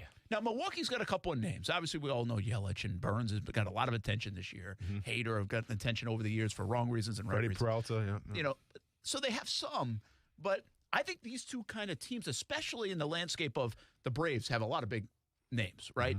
The Dodgers and the Giants and what they have and how good they've been. For sure. And then you look in the AL and you got Houston. Now, everybody knows the Houston roster. They've been in the playoffs like every year. Plus, they're cheaters. You know, the Red Sox are the Red Sox, a big market team. Yeah. Now, I think the White Sox are a little sneaky good, too, because the White Sox, I don't think people could name many. I'm talking casual baseball fan. I don't think they could name many. Yeah. So I feel like the Brewers, the White Sox, the Rays, and what's crazy about this is they can sneak up on you, and you could make the case that those are the three best teams in the big leagues. Yeah, you're not wrong. Which is wild, you know. But Again, you can't do that what you want, though? Well, it's cool. Like, I don't mind it. I think mostly it's because of the market size and all that and the attention they get. Yeah. But, like, you can't do that in the NFL. No. Like, everybody knows every roster in the NFL. Everybody knows every quarterback. Like, if Washington were to make the Super Bowl, we've still heard of Taylor Heineke for the last, 2 years. Now, I'm not sure where he went to school at, but yeah. No. You know what I mean? Yeah, for sure. Old Dominion. It's impossible to make the only thing that comes close to this in terms of in basketball, like in the NBA, Raptors, is the Raptors a bit, but Kawhi Leonard people still know. True. The Spurs were in it every year, but the Raptors are a good example. I think the Miami Heat outside of Jimmy Butler are a decent example of this. Yeah, you're not wrong there. Because outside of Jimmy Butler, you're like, oh, that guy plays for the Heat. Oh, I've heard of him, but he's still on the Heat. Yeah, it was more like that, right? Yeah. So I feel like there's a bit of this with the Sox, White Sox, I'm meaning, the Rays and the Brewers. And what's really dangerous for teams and really more fan bases is the Rays and the Brewers, seriously, from a metric standpoint, I don't care. And everything else might be the two best teams. I know. And I get ratings will be at all-time low. Don't care, Casey. They really would be You really ready to low. go? That's fine. Good. I don't care. Let's go, Casey. I don't care about that either. Like, I don't mind that. I think the Rays are such a good organization. And they're borderline, and I don't use this word much, great organization over the last handful of years. But I told Ty this. I said, you can't be great unless you win it all. Sure. Sooner or later, you got to win it all. Like, you have had unbelievable years. You have been very good. How do you do it? I have no idea. Nobody's been able to figure it out. But you got to win. Yeah. You can't just make it. You got to win. If you want to raise the roof up, I don't want to be too critical of that team, but if you want to raise the roof, terrible. raise the roof, that's good one. That'd be great, though. The stadium's terrible. Don't hit a fly ball, then all of a sudden, okay, hit like the second ring or the first ring, so it's a home run. Okay. I'm going to tell you what. You already know the stadium's terrible, right? Here's the difference. Casey, have you been? Are you going to admit that or not? You've been to Tropicana a lot, right, Casey? I've been to Tropicana more than I've been anywhere else. Yeah. So have you been to Tropicana? I have been to Tropicana, yeah. Okay. It's an awful place to watch a game. Did you sweat, though? No, but I don't care. Did you get rained on, though? I don't care about that. No. Okay, but I'll give you. Have you been to I also Miami? petted some stingrays. Have you been to the Miami Marlins? Both, new and old. Okay, so the new one, this is the best comparison. The new one with the left field wall where you can see the city and you can see outside. You can tell if it's raining out. You can tell if it's light out or dark out. You don't feel like you're in a casino, right? Like, I think that it's okay to be indoors and be comfortable, but at least you know what's going on, like, in the other part of the world by looking out the window. For sure. The Tropicana does not offer Is you it that. night? Is it day? There is really nothing about Tropicana Field that's like, hey, that's kind of cool. Hey, other than the temperature. When they win, they turn it orange on the outside. And the Stingrays. And the Stingrays. And there used to be a batting cage and used to be able to play 2K on Xbox. Guys, with all due respect, I'm going to bow out of this conversation because I'm coming from the crown jewel of Miller Park, and it can't compare to your guys' Easy stadiums. Your crown jewel, all right? Okay, I mean, it ain't gonna Fenway compare. Park is. It's got a wall. Cool, big old wall. Yeah, big old wall. But it's got a wall. You got a guy that slides down a slide. I mean, hey, is this a playground? Don't ever disrespect Bernie Brewer. Brent, don't ever disrespect Bernie Brewer. I will say this. So people get mad at me because they thought I was complaining about the Red Sox. Like, that was a bomb home run, right? That hit the catwalk or whatever, or the rings. But once they had to explain the rings to me, I was like, I'm lost. Like, Is this Lord of the Rings? Or is this baseball? It's not funny. It's not funny I was at all. just because It's not a big funny. fan.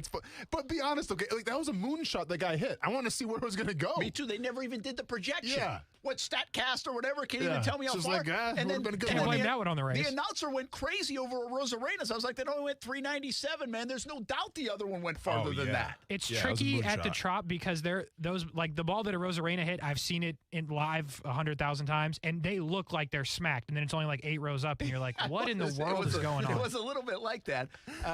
It definitely. Here's really the reason that that stadium sucks. Like, it's terrible, is because the home team who plays in it 80 times couldn't find a pop-up. Yeah. How could you do it? Like I told Ty, I said, Ty, they should change the ceiling when the Rays go to the field to black. Yep. So at least the home field can see the ball. It should be orange the whole time. But they should change it. Like, how does the home team lose a ball in the whatever the hell it's even called, the ceiling? Yeah, it's a good point. The catwalk. It's a great point. It's called the catwalk. Listen, That's a great point. I love the Trop. I don't hate the Rays, but I hate Tropicana Field. Yeah. I think it's awful. I mean, Love the Trop. I was there for Evan Longoria bobblehead Have you ever night. been to Wrigley Field or It's pretty Fenway underwhelming. Park? I mean, I've been to Wrigley. There we go Wrigley, I again. mean, you ever take your shirt off in the bleachers? Here I mean, comes the nobody's fr- doing that at Tropicana Take your Field. shirt off Yeah, in the bleachers. they don't have to because it's not hot. Who's trying to take their shirt off in the bleachers? Like that's a The hell, you're celebration. supposed to do that. You're supposed to take your are shirt you? off in the bleachers, man. Cool. Okay, I didn't know. I got Yeah, you. no, have you ever been to Wrigley? No, I've been to Wrigley. Yeah, I've You been to better. Wrigley. You played in Chicago. I have been in Wrigley. Yes. Love yeah. the Trop. Yeah. Always love the Trop. I'll never forget, man. I told this story before. Casey, you may not have been here for it. Went to Evan Longoria bobblehead night. Yeah. The Rays won. Sure I'm they walking out the stadium, and I'm just like, okay, well, that was. I mean, it's kind of like when you see the movie, but it was a really bad movie, wasted a night. I was kind of like, okay, well, this is whatever. Glad I got to experience it. And some old lady, I was walking out with me. She's like, you got to watch for the best part. I'm like, well, what's the best part? She's like, turn around. They're going to turn the stadium orange. And I look around. I'm like, oh, cool. Awesome. First off, Winner. Sweet. First glad, off, glad I turned around for it. that lady's name was Sue. Don't disrespect her. Okay. And second off, was it Evan Longoria as a rock drummer bobblehead? No, it wasn't. I figured that'd be the one you went to. Nah, I wish I though. love That'd that be you cool. knew that. Bro, there was 2 Evan Longoria bobblehead giveaways every year for 10 years. Yeah, that's a good point. They should bring it back. Might as well. Listen, I don't hate the Rays either. I think the Rays fans know their stadium is like, and they obviously want to get a new state, all that stuff going on, where they're going to be in Montreal. It's a weird dynamic. It's a shame, really, because they have built such a They're a good great organization. They Yeah. really are. They made a movie about Moneyball. They should make a movie about the Rays, quite not frankly. wrong. We'll be back on ESPN 690. Picks are coming up next.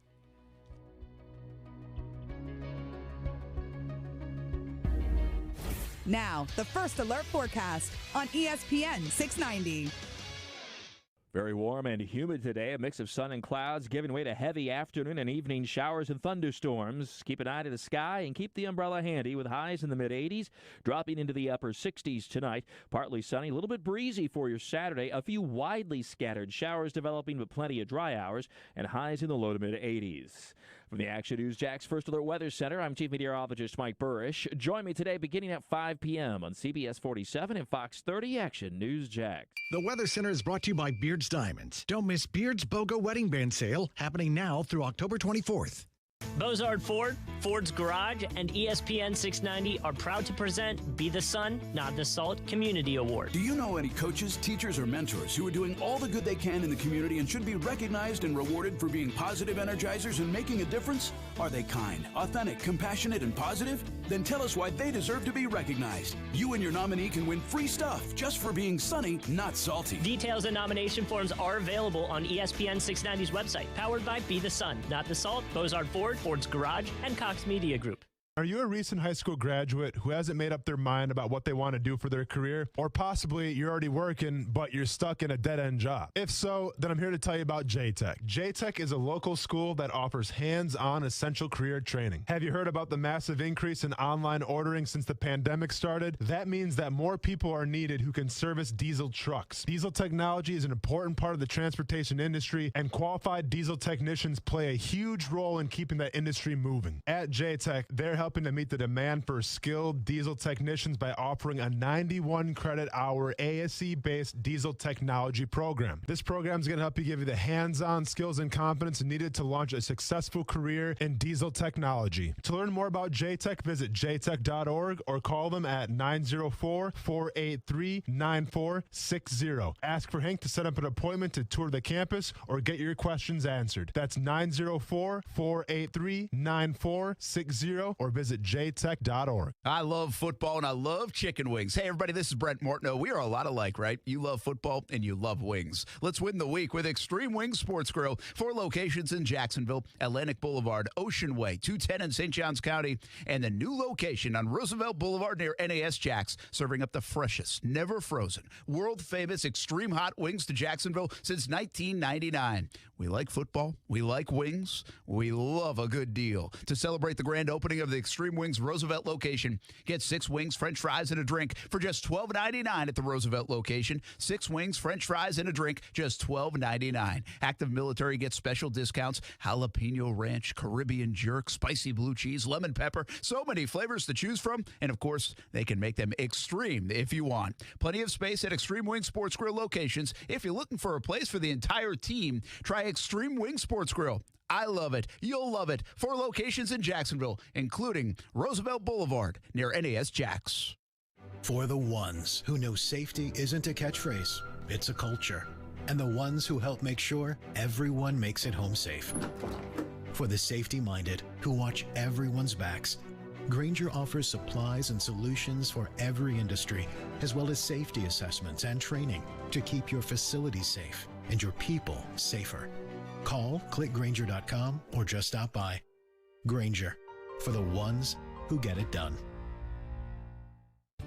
Know what time it is? It's time to get moving.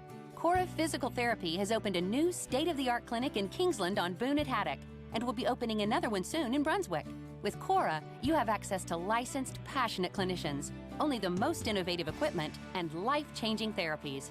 Cora is all about treating everyone right now. It's your move. Visit coraphysicaltherapy.com for a free screening. No physician's referral required. Same-day appointments available. If you're experiencing domestic violence, it is not your fault. Hubbard House is here for you. You are not alone. Hubbard House provides free services and emergency shelter to survivors of domestic violence in Duval and Baker counties. Call 904-354-3114 anytime, 24/7 to confidentially speak to a caring advocate. Running a small business means just that, always running. Woo, you're not kidding. Which is why this holiday, while the other guys, not mentioning any names, are kicking it back, we'll be kicking it into gear by leaving our doors open for you. So whatever the ing you need this holiday, whether it's packing, shipping, or mailboxing, we'll be right here waiting. Now that's an ing worth celebrating. The UPS Store, every ing for small business, all in one place. The UPS Store. The UPS Store locations are independently owned. Product, services, pricing, and hours may vary. See Center for details. We all know the soothing scent of Vicks Vapo Rub, the comforting scent families everywhere have come to trust. Whether you had a pesky cough and couldn't go to sleep, or you just needed a loving touch of care to help you feel better, Vicks Vapo Rub has always been there. It always made you feel better, and today, it still does. Reach for Vicks Vapo Rub and wrap yourself with the calm and soothing relief only Vicks Vapo Rub can bring. Vicks Vapo Rub, trusted soothing vapors, always there for you. O'Reilly. Syntec is back and better than ever at O'Reilly Auto Parts. Syntec is a premium full synthetic motor oil option at an affordable price. Right now, get 5 quarts of Syntec full synthetic and a MicroGuard Select filter for just $31.99. Syntec is formulated for today's engines to minimize friction, heat, and wear. Try Syntec today exclusively at O'Reilly Auto Parts.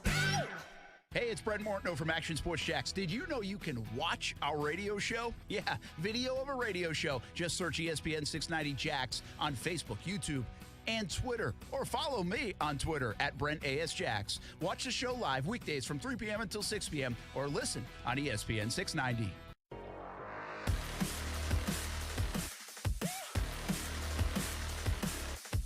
I don't know that they're a better team, you may get better quarterback play. Wouldn't that make them a better team?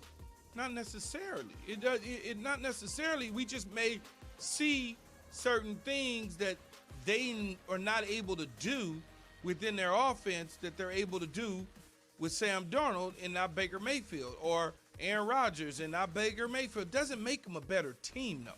I mean, damn, man, they are, 4-1, 3-1? What's the record? That's what I'm saying. I mean, like, it's not like they losing games. No. That's Keyshawn. Max, Keyshawn, Jay.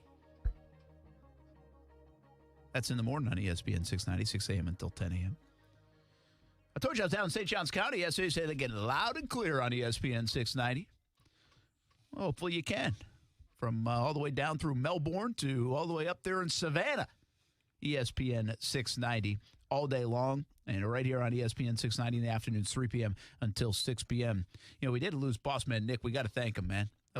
He helped start this thing. Yeah. We're almost on year 3, believe it or not. It's wild. No way I thought we'd make it to year 3. Now, we might not still. That's January like something. I thought the show would have. Me personally. Yeah, I didn't. Yeah. I thought both. Yeah, for sure. Now, we did lose a couple casualties. We did. Coos.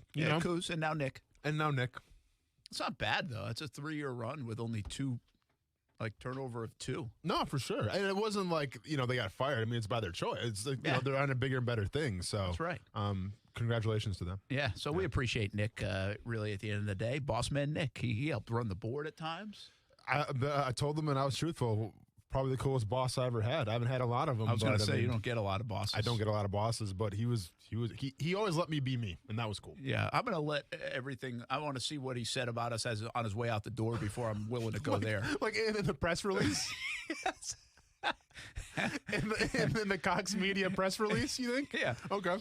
Speaking of press releases, when athletes sign contracts, you get a press release hey, we signed so and so. Yeah. If you look at ESPN people, they'll be like, hey, we signed SEC Network. We signed Alyssa Lang to a sure. Why don't us TV radio guys get that when we sign contracts? It's not a bad call. I mean, I feel like I should have a press release ready to go if I sign a contract. For sure. Should I make my own? Dude, yeah, for sure. Do it. I just do my own. Yeah. I wonder if they get mad at me at station if I did my own. I mean, I'm going to don't hold your breath because we never got one for the morning show either. So, yeah. They do a lot of press releases. That position may have been eliminated. Yeah, I guess so. Over the years. I guess so. But you're not wrong. TV, oh, yeah, all the time. Hey, I'm. Yeah, but the network stuff, right? Yeah, yeah. So, I thought maybe they would. Mike Bursch signs a contract, press release. Well, I mean, I feel like you have the capabilities to kind of do whatever you want. We should have our own weekly press release for the show. We should. We could. Why don't we? We might want to do that. Okay. Casey, that's your job. New press release. Let's go ahead and add more to Casey's plate. Awesome. The weekly press release. All right, I got something for you as we wait for Brendan Ponso to get on. Is it golf picks? No, mine was second to last after Thursday, I think. Ooh, that's a bummer. You had a nice opening day. I don't know how you're doing on Friday. Well, opening day was okay. You might want to Google it, Austin Lane. You had 4 under. Yeah, but there's there's 2 Koreans that were 1 and 2, right?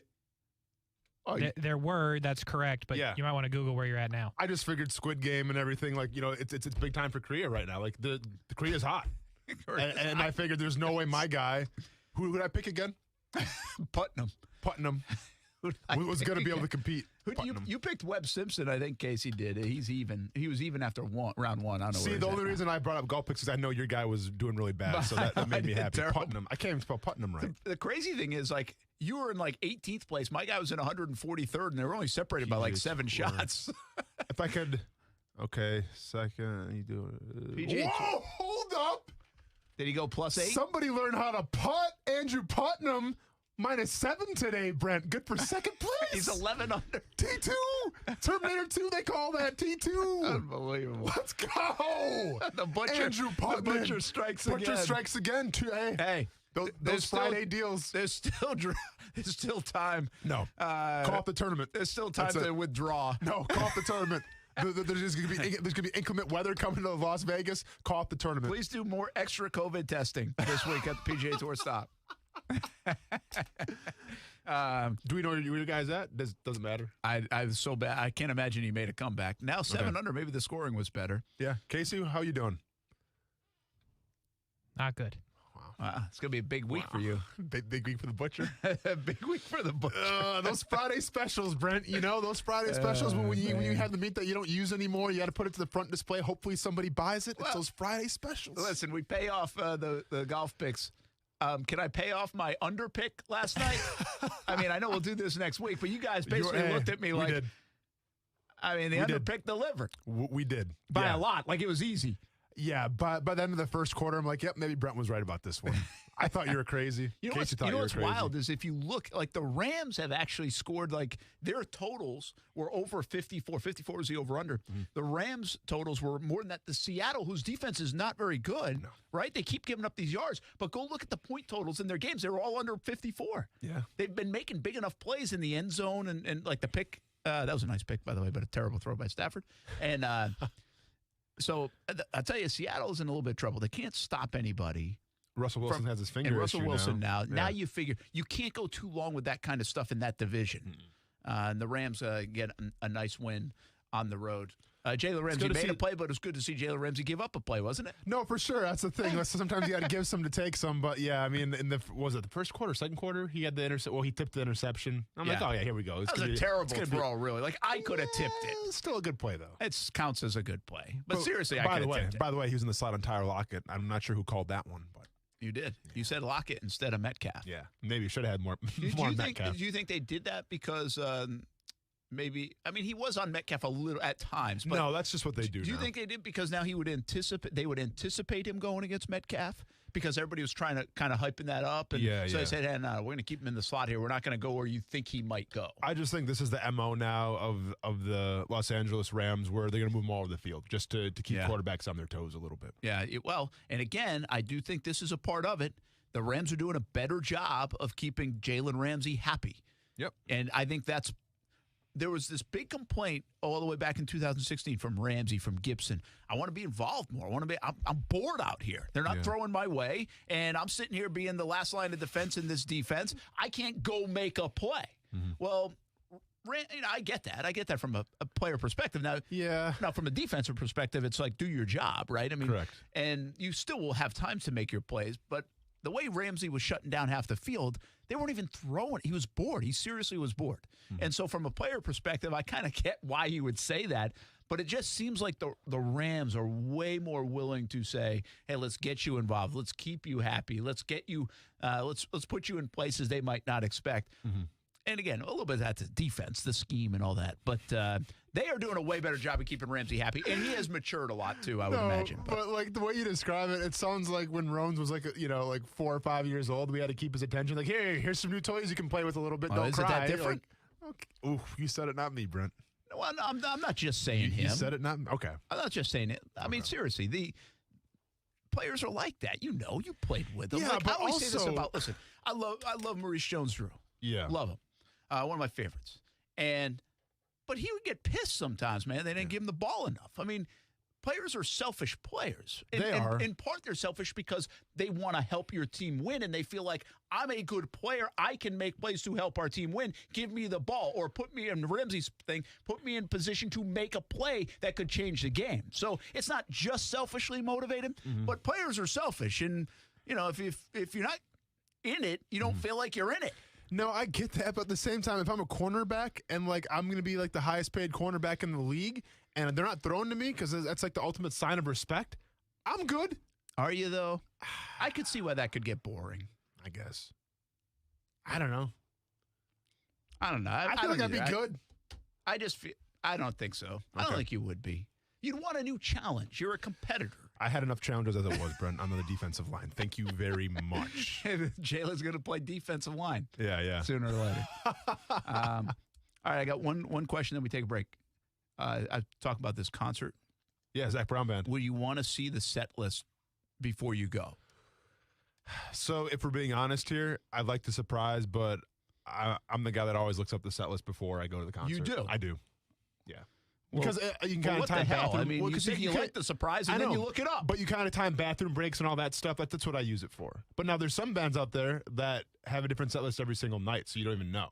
Some bands play the same stuff over and over again, which I can't believe they do that. It'd be so. You want to talk about being boring? Imagine playing the same set list every night. I'm surprised. Like some people do that. Yeah. I don't know enough about concerts to know who does and who doesn't do it. Well, you just go to you just go to setlist.com and find that out for yourself. Yeah, I wouldn't want to even spend the time doing that, but I'll do it right now. Casey, you want to see a set list before you go to a concert? Gotta know. You gotta know. Gotta know. Yeah. Especially Zach Brown. Are we playing colder weather or nah? You're playing cold. I get it's in Jacksonville, so I get that. You're playing colder weather. Because if not, I'm not going. I'd be ticked off. For real. I'd be ticked off. Brent, real quick, little spoiler alert for you. Don't. Somebody already sent me on a group message. Someone was going with us, and they sent me the set list. I'm not even looking at it. I don't want to know. Hey, a little spoiler. They canceled the concert? No, they changed it up. They canceled the concert. No, the Zach Brown Band changes it up. So it's not the same set list I knew that. I knew that just because I've been to several of them. But I'm saying like sometimes. Well, no, I'm saying like so the previous night. Oh, from the previous night. Yeah. So they're a mix it up. Yeah. But they have a list right there. Who mixes it up and who doesn't?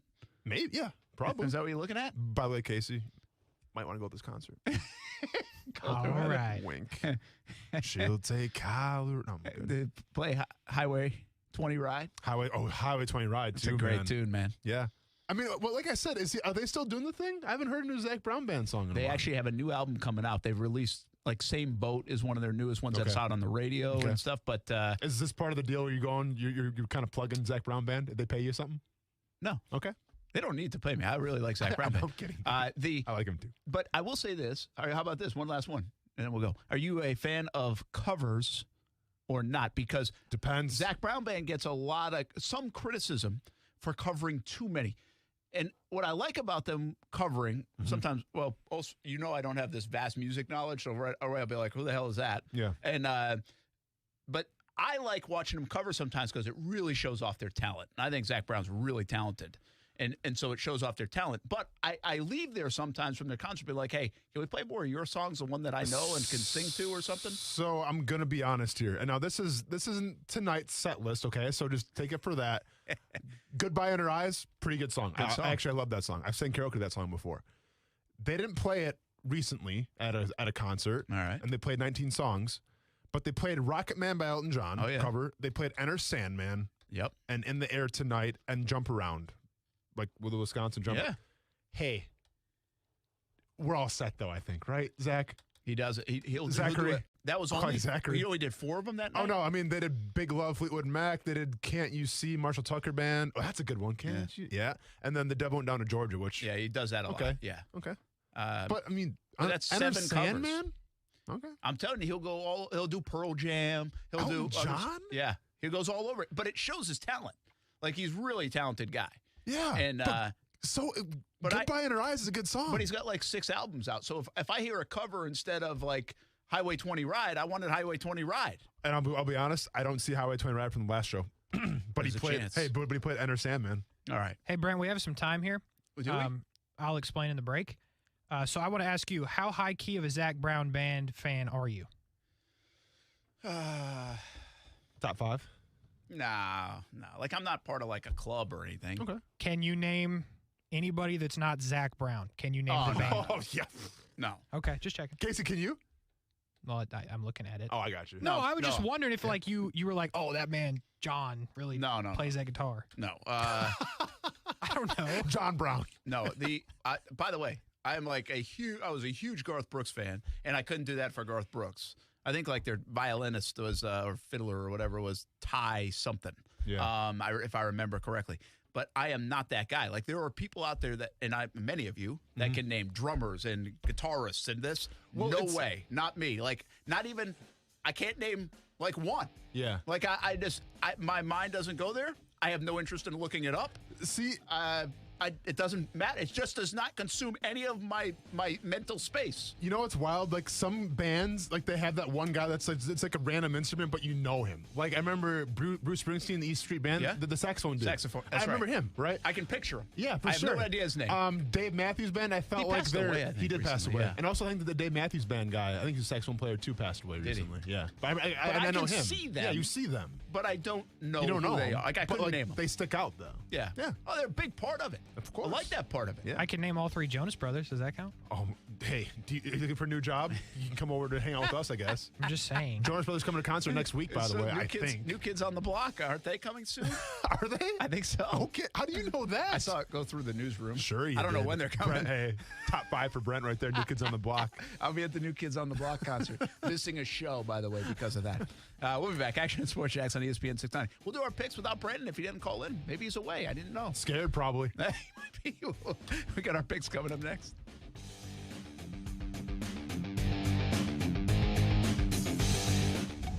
Keep climbing. It's intercepted. Picked off of the 12. He will go down. He finds the promised land. Touchdown, FSU. This is your home for FSU football. Outside the numbers to the 10. 5, 3, 2, 1. It's a touchdown, Florida State. Intercepted. Picked off of the 33-yard line. Noles win.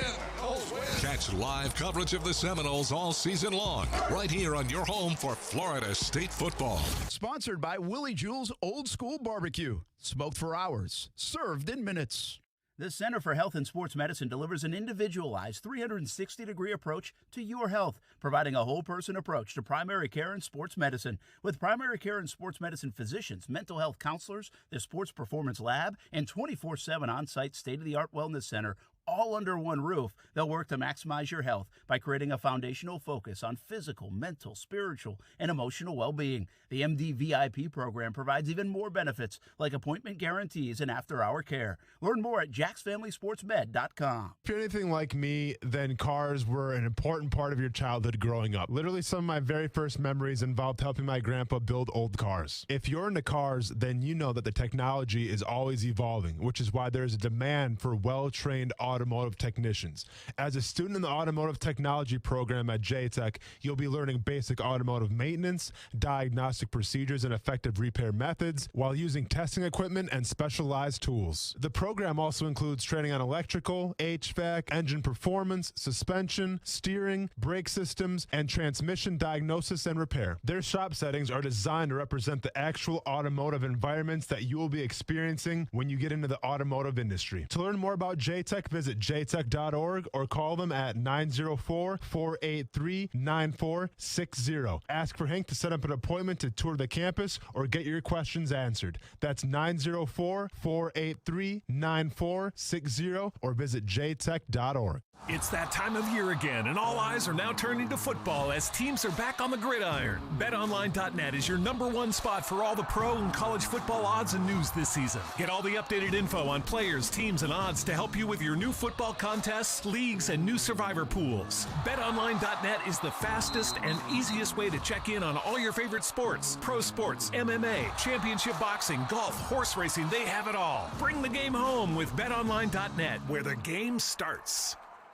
The American Freedom Tour is coming to Jacksonville. I'm Dean Black, chairman of the Republican Party of Duval County, and it's time for Republicans to get motivated and defend freedom. 2 historic days, Friday and Saturday, October 8th and 9th. Come see Donald Trump Jr., Kayleigh McEnany, Dan Bongino, Dinesh D'Souza, and many, many more. Get your tickets now at DuvalGOP.com. I will see you there. Okay, I get it. So the summer season's almost over, but that's why we live in Florida. And that's why our friends at Arlington are doing fall Florida style with hot temps and even hotter deals. Get to Arlington Toyota today because they have 400 new Toyotas available with interest rates as low as 0% on over 10 new Toyota models. Plus, you get 30 days to love your purchase or exchange it. And every new car purchase gets a lifetime warranty with unlimited time and miles. Shop ArlingtonToyota.com today. Visit ArlingtonToyota.com for full details. 500,000 businesses connect using Zoom.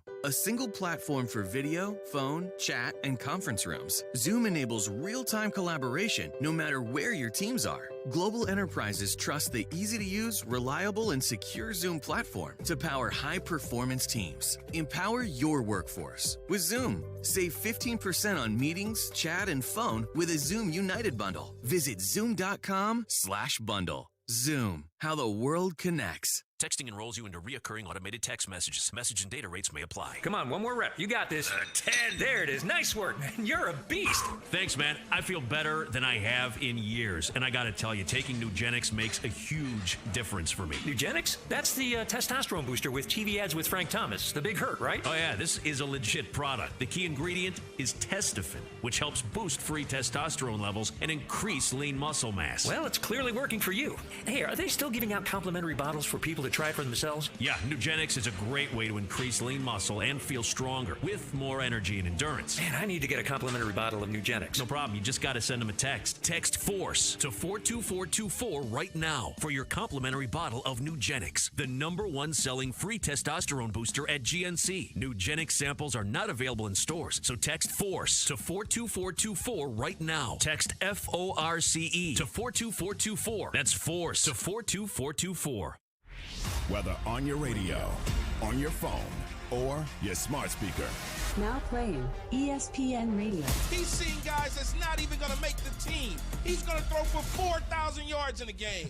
Wake up with Keyshawn, J. Will, and Max. Weekday mornings starting at 6 Eastern on ESPN Radio and on ESPN2.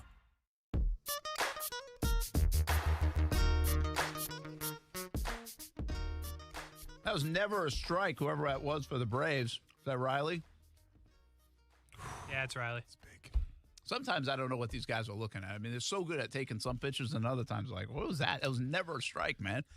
Anyway, Burns gets out of it. You were stressing. Hey, sweating a little bit. That's the greatest thing, all right? We finally can see some games here, and we have the 4-4 White Sox and Astros game on.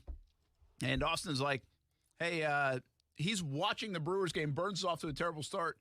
And Casey's like, hey, want me to put that on? He's like, no, don't put it on. He's watching it on his own computer.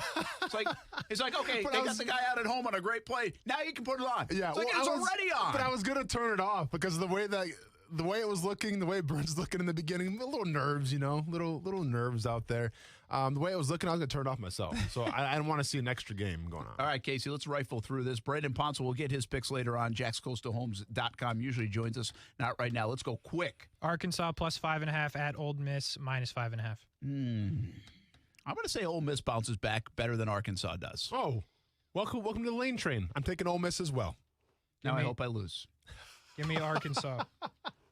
Austin Lane, Penn State plus 1.5 at Iowa minus 1.5. Got to go with Iowa, man. I like the way Iowa's playing. I'm not sold on Penn State yet. Give me Iowa. Yeah, this is the fraud game. Like, who's not as good as their ranking? Okay. Right? Because I don't think either one of them is the third best team in the country, if I'm being honest. Yep. But I do think Iowa's more for real than Penn State. Mm-hmm. So I'm going to take Iowa. I will take Iowa as well. Penn State is not any good.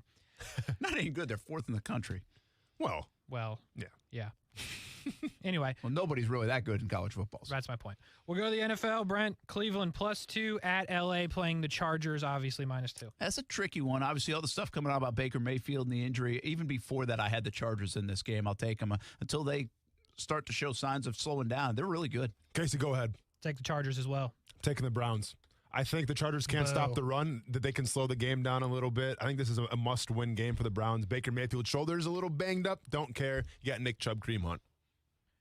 The Saints minus 2 at the football team. I'll start. Give me Heineke, Scary Terry, F1. Give me the football team. Go ahead and give me, give me the Saints. I think, once again, both teams are comparable in offense. I think the Saints can run the ball a little better, and give me the Saints defense. Washington probably should be 0-4. They've been exciting, actually. I'm going to take the Saints on the odd-even train. First game good, second game bad. Yep. Third game good, fourth game bad. Yep. Fifth game, well, here we are. Has to be good. I'll take the Saints. Yep. The best game of the weekend, without a doubt, the Buffalo Bills plus 2.5 at Kansas City minus 2.5.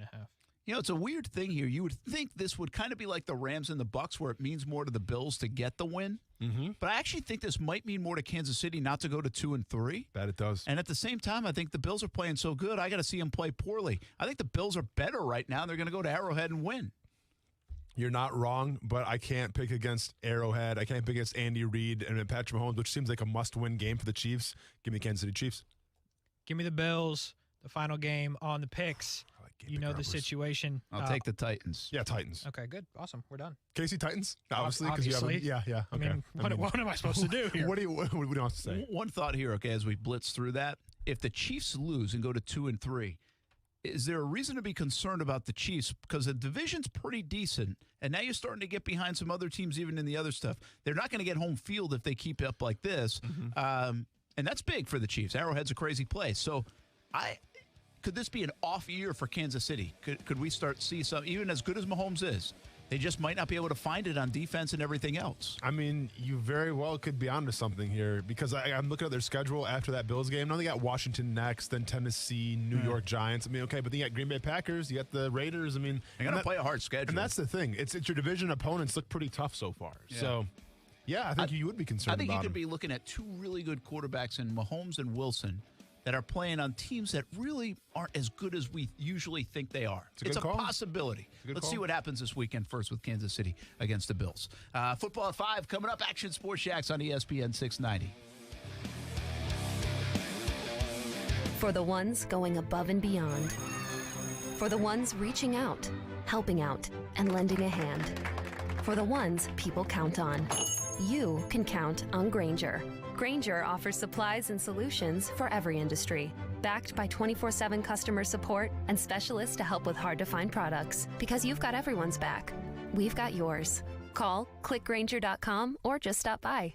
Grainger, for the ones who get it done. For families worried about making ends meet, we are here. For those struggling with depression, we are here. We're also here to protect kids in crisis, assist students, and help our seniors. We're Jewish Family and Community Services, and we've been here offering support to people of every age, race, and religion for more than a century. Jewish Family and Community Services, here for all. Here for Jags. Learn more at hereforjags.com. Here in the Sunshine State, more than 3 million men are over age 45, and over half suffer from ED or PE. Here's a message from Prime Men's Medical Center. I'm Dr. Brown. If you're having problems in the bedroom and pills like Viagra have let you down, you'll see results at Prime Men's Medical Center, guaranteed, or your exam is free. And it's affordable. Call 904-664-8217. Guaranteed results on your first visit or your exam is free. Call 904-664-8217.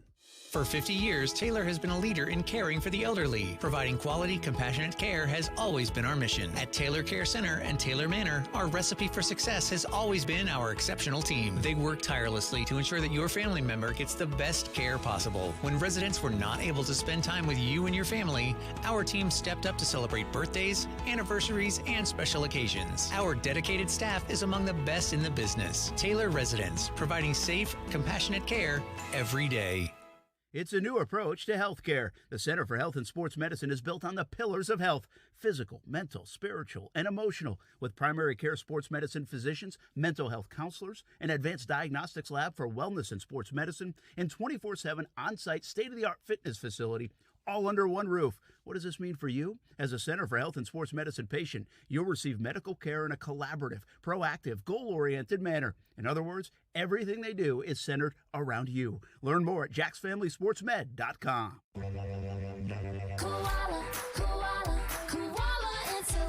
Hey, I'm Carrie. And I'm Bruce. We're the owners of Koala Insulation. As the heat of the summer drags on, stop wondering if you have an insulation problem and call us for a free evaluation.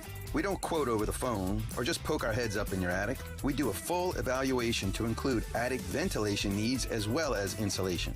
Give us a call at 904-679-6282 or online at koalainsulation.com. For survivors of domestic violence in Duval and Baker counties, Hubbard House provides free, confidential emergency shelter and services. Call our 24-hour hotline at 904-354-3114. It's the BMW Demo Truck Event at BMW Motorcycles of Jacksonville. See and test ride your dream bike with the full line of 2021 and 2022 BMW motorcycles today and tomorrow only at BMW Motorcycles of Jacksonville on Wells Road in Orange Park. 5G is here, but the big carriers want you to sign a pricey long-term contract to get in on the action. Well, no more, because Straight Talk Wireless has rolled out 5G coverage nationwide, with plans starting at just $35 a month with no contract. and get a Samsung Galaxy A32 5G for only $299. All on America's best networks. 5G coverage, 5G phones, less money, Straight Talk Wireless, no contract, no compromise. 5G capable device required, actual availability, coverage, and speed may vary.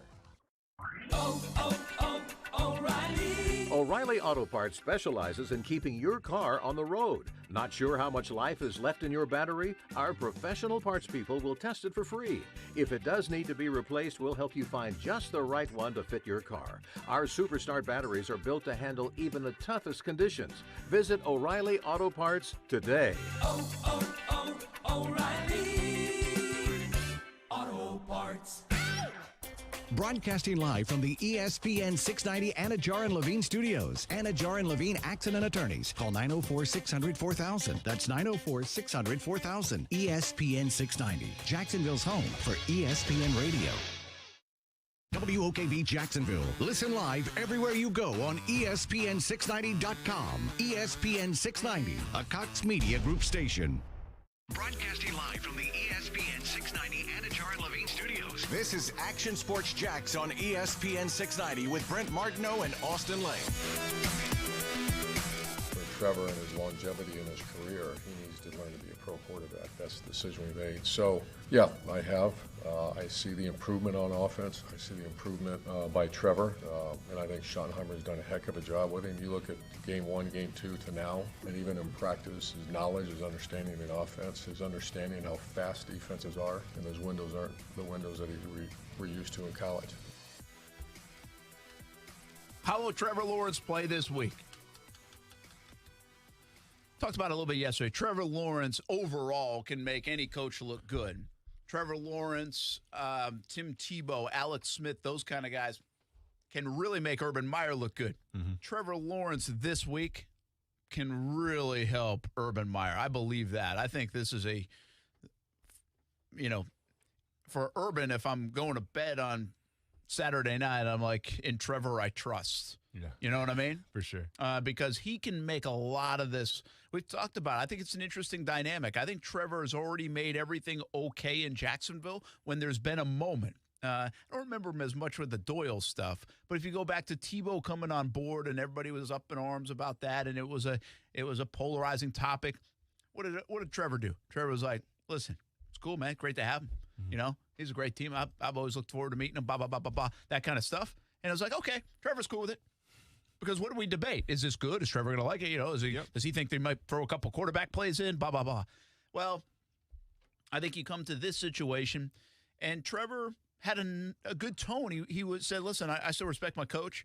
That's my coach. We're going to we're good as a football team. Mm-hmm. And then he also seemed a little exasperated by the topic, too, when having to answer too many questions, which wasn't necessarily exasperation at the reporters, in my opinion. It almost was more exasperation maybe at the coach, like, hey, let's not make this happen again. Yeah. All right? We don't need this. We don't need to be. I'm trying to play week 5 of my NFL career and trying to lead this organization. Let's not be talking about this ever again, coach. Like, that's the way I interpreted his again, he wasn't over the top exasperated, but Casey sensed it, and he was asked a question that he didn't even answer a second time because of it. So, again, I didn't really think that was aimed at the reporters as much as the tone was hopefully going to get back to Urban like, hey, we got you, but this isn't okay to be happening now more than this time. Yeah. You know what I mean? No, you're not wrong. You know, it's funny because, you know, being in a couple of NFL locker rooms like I have, you know, you always, like at least every coach that I played for, there was some sort of respect. Now, some players like their coaches better, and rightfully so. You know, Andy Reid obviously sticks out to me as a guy that everyone in that locker room seemed to like just because of his demeanor. He was always joking around with you. I mean, when you have fast food Fridays, you just bring in fast food for everybody on Friday. Like, why not then? You know, like, hey, we love you, Andy. Great pregame meal. No, for sure. Right? I mean, I was always kind of, hey, you know, I mean, it's Friday, so you have Saturday, whatever, but like, okay, do what you want to do. And by the way, in the NFL, Friday, there's other stuff going in people's body. Yeah, no, you're not lying there, man. You're not lying. So, you know, I mean, you think differently of every single coach, but like, I always found, regardless of what you thought of your coaches, position and head and coordinators alike, you always play for your teammates more. You know, and I don't want to come across the wrong way. Like, yes, the coach's job is to set the culture. But, like, when you go on the field, it's not like I got to do my job for the coach. I have to do my job for my coordinator. I have to do my job for my position coach. You do your job for the guys that are next to you, right? Because if you do your job, they can do their job, and then you win, and that's the best feeling in the world. So, yes, there's been a lot of distractions. You saw them in press conferences when players are getting asked about the Urban Meyer situation. But at the end of the day, when Sunday comes around and it's 1 o'clock, you're kicking off, you don't worry about the part of where it's like, well, I got to do this you don't feel emotional about Urban Meyer at all.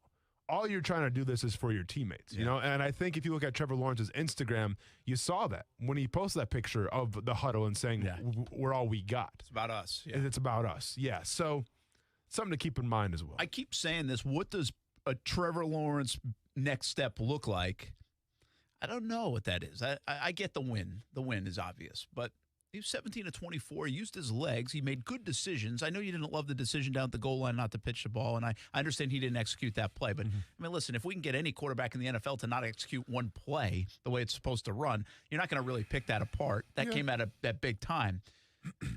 I mean, what is – I don't know. Is it now go 24 of 31 and be able to get more of the workload, put it on you? Is it a 2-minute drive at some point? Because I thought he had nice response drive in that game against Cincinnati too. Yeah. And so we've seen a little bit of that. Is it the keep coming back, right? At 21-21, they couldn't get up 24-21 or 28-21. Maybe that's it. Maybe it's a fourth quarter Trevor Lawrence. Yeah. That's really what it might come down to, is a fourth quarter Trevor Lawrence is leading that game-winning drive pending that the game is going to be close. That's what I want to see now. It's, once again, and people can think differently. I think this is one of the most important games in franchise history because you're going to set the destination for your franchise for years to come here, depending if you win or lose to the Tennessee Titans. So we keep on seeing improvement from Trevor Lawrence. I agree. But now I want to see the next step, Brent. I don't want to say I want to see Trevor Lawrence take a game over because you still have James Robinson and you need to use him accordingly. But I want to see Trevor Lawrence have a huge influence on this game.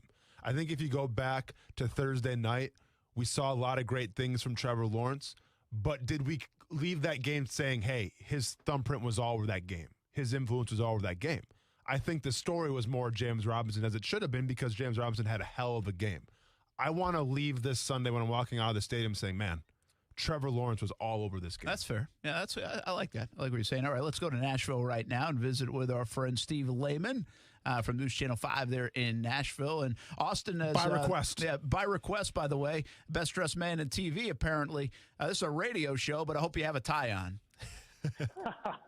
Actually, I just got off a tennis court earlier this afternoon, so I'm wearing tennis shorts, a Wimbledon T-shirt, and a baseball cap. Did you win? Casual Friday for Steve Lehman. Down right here. No, it's all right, man. It's casual Friday. Don't worry. Did tennis in the afternoon. Did you win? I did, actually. I did. So we can take that home with us today. That's the big victory of the week here in Tennessee, actually. It's good. And by the way, I was going to say, if I really meant it, I was going to say it's the only win you'll get this weekend, but I'm not sure I believe that. Well, I was just going to say, from what Austin just said, like, I mean, you're really charting the course of the franchise of the Jaguars based off of what they do this weekend? I mean, because if I'm being fair, if the Titans are healthy, they are not. Let's make no mistake about that. But if they are healthy walking into that game, the Titans should blow the Jaguars out, regardless of what Trevor Lawrence does in that game. That's just where the two franchises are at this point. Mm-hmm. So, I mean, I think Trevor Lawrence is really good. I'm very interested to see what he does, but I'm not sure if I'm ready to, like, put the verdict out on his rookie season based off of what he does this weekend or not. Oh, no, Steve. So I don't want to get my words misconstrued here. In terms of the biggest game of the season, not so much for Trevor Lawrence. It's what the other stuff that's been transpiring here in Jacksonville, obviously revolving around Urban Meyer. I feel like if the Jaguars come out and they lay an egg, much like you saw against the Houston Texans the first game of the season, if they look like that, I think there's serious conversations going on saying, well, do we retain Urban Meyer or has he lost this locker room and do we have to cut ties with him? That's why I think it's the biggest game, not from Trevor Lawrence's standpoint, but from Urban Meyer's standpoint. Okay. That makes more sense. Yeah, and you know, And in that regard, I'm not even sure it means a win because I agree with you. I think Titans are just a better football team probably, even though they maybe don't have everybody. And the Jags have lost 19 in a row, so expecting a Jags win might be a little crazy around here. But I do agree with Austin on that front. If they look like a lost football team, this could send this season into a spiral we didn't imagine. Because here's what has been happening, Steve. I don't know how much you've been watching. Maybe you watched Thursday night's game. The Jags have been getting better. They've been Urban Meyer, the coaching staff.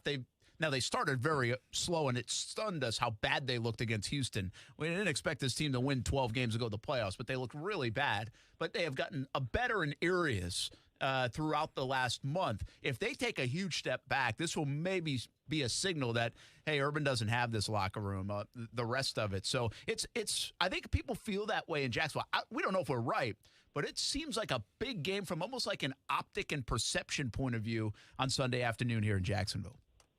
Well, I feel like it's a big game on both sides for the reasons you just mentioned with Jacksonville, and I'm with you. I watched the Thursday night game last week, and I thought, wow, this is a much better team than I've watched early in the season. They might actually win this game against the Bengals team that's much improved, and obviously it didn't pan out that way, but I thought they performed much better than maybe I anticipated going in. And meanwhile, with the Titans are the best team in this division, or at least they should be. And the fact that they're 2-2 right now, yes, they're still leading the division. Yes, they probably are still the favorites to win the division at the end of the year.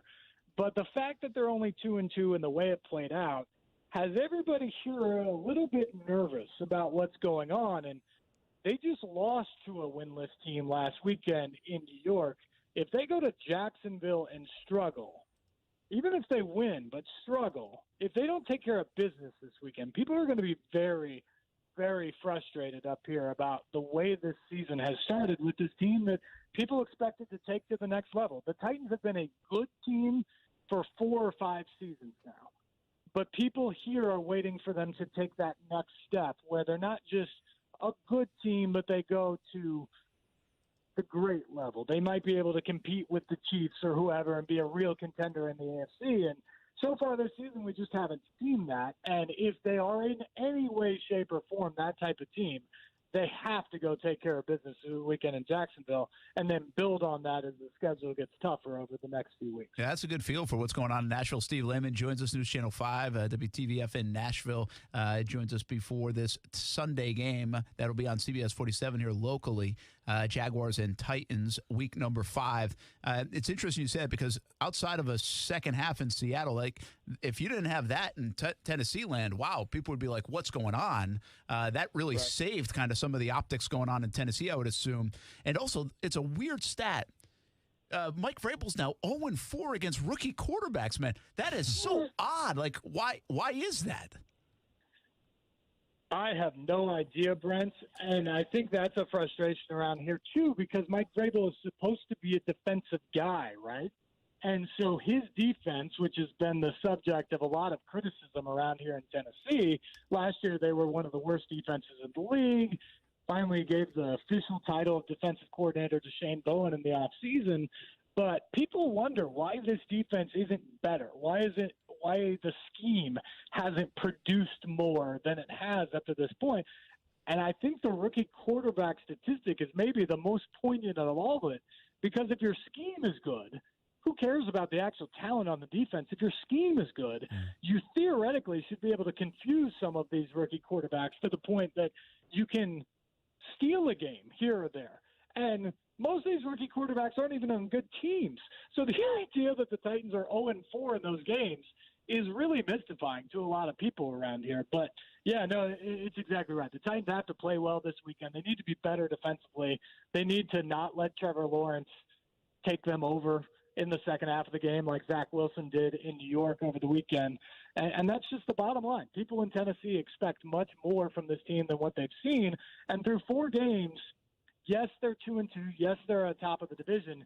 But if you're being honest, everyone around here expected at worst that this was going to be a 3-1 team at this point, going to Jacksonville to be 4-1. And they were really going to be in control of things. And you're right. I mean, if it's not for a second half sort of miraculous, they played great and they deserved to win the game.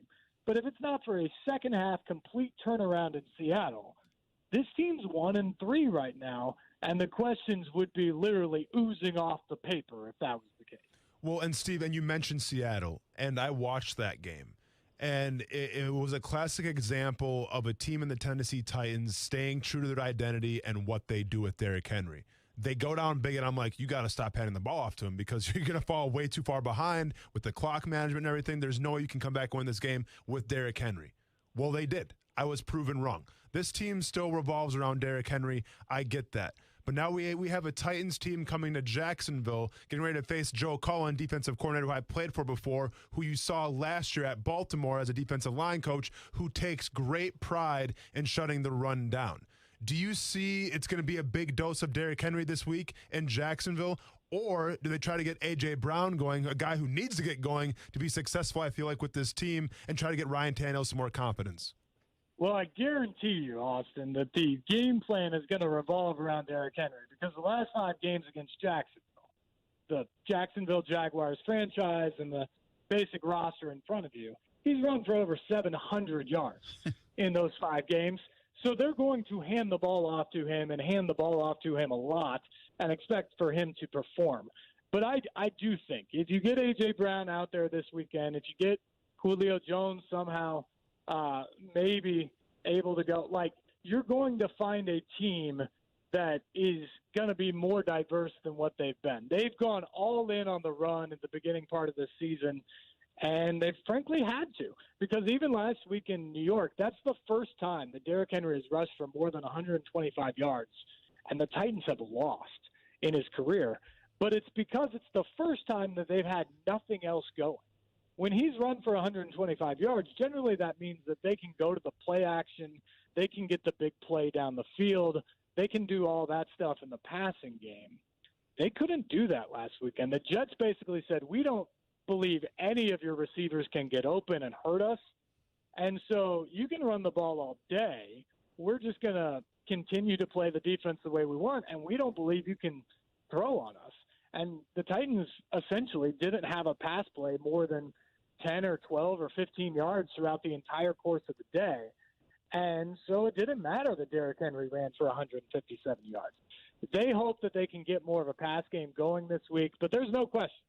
The entire offense against the Jaguars is going to focus on Derrick Henry and him being what he's been for the last 2.5 years against them, and that is a dominant running back where the entire offense then builds off of that. And the Jags' run defense has been pretty good so far this year. Now, Derrick Henry is a different beast now, but we'll see. I also think the Titans have to be a bit careful not to outsmart themselves because the Jags' pass defense is atrocious so far this year. And so the way to attack them is that way. Now, Julio Jones is out of this game. They just ruled it out moments ago. And A.J. Brown will play, so they'll have A.J., but they won't have Julio. Still, the way to beat the Jags right now is actually to pass the ball. I understand the way to win games for Tennessee is to run the ball with Derrick Henry. Correct. And that's been very effective against the Jaguars. So the Jags will still have to prove they can stop the run. But the weakness of this defense is certainly A.J. Brown for 250, you think, Brent? It could be. Yeah. I mean, you talk about 12 or 15 yards. That has not been hard for teams to do against the Jaguars so far. Steve, let me ask you this. 7 sacks last week against the Jets. I mean, I had to look up some of those guys' names getting sacks for the Jets. Is the offensive line not good? I know Luan has been hurt. He's questionable for this game, but is the Tennessee line that we usually think is pretty stout and good, are they not as good? It's definitely a concern at this point. Taylor Lewan is not himself.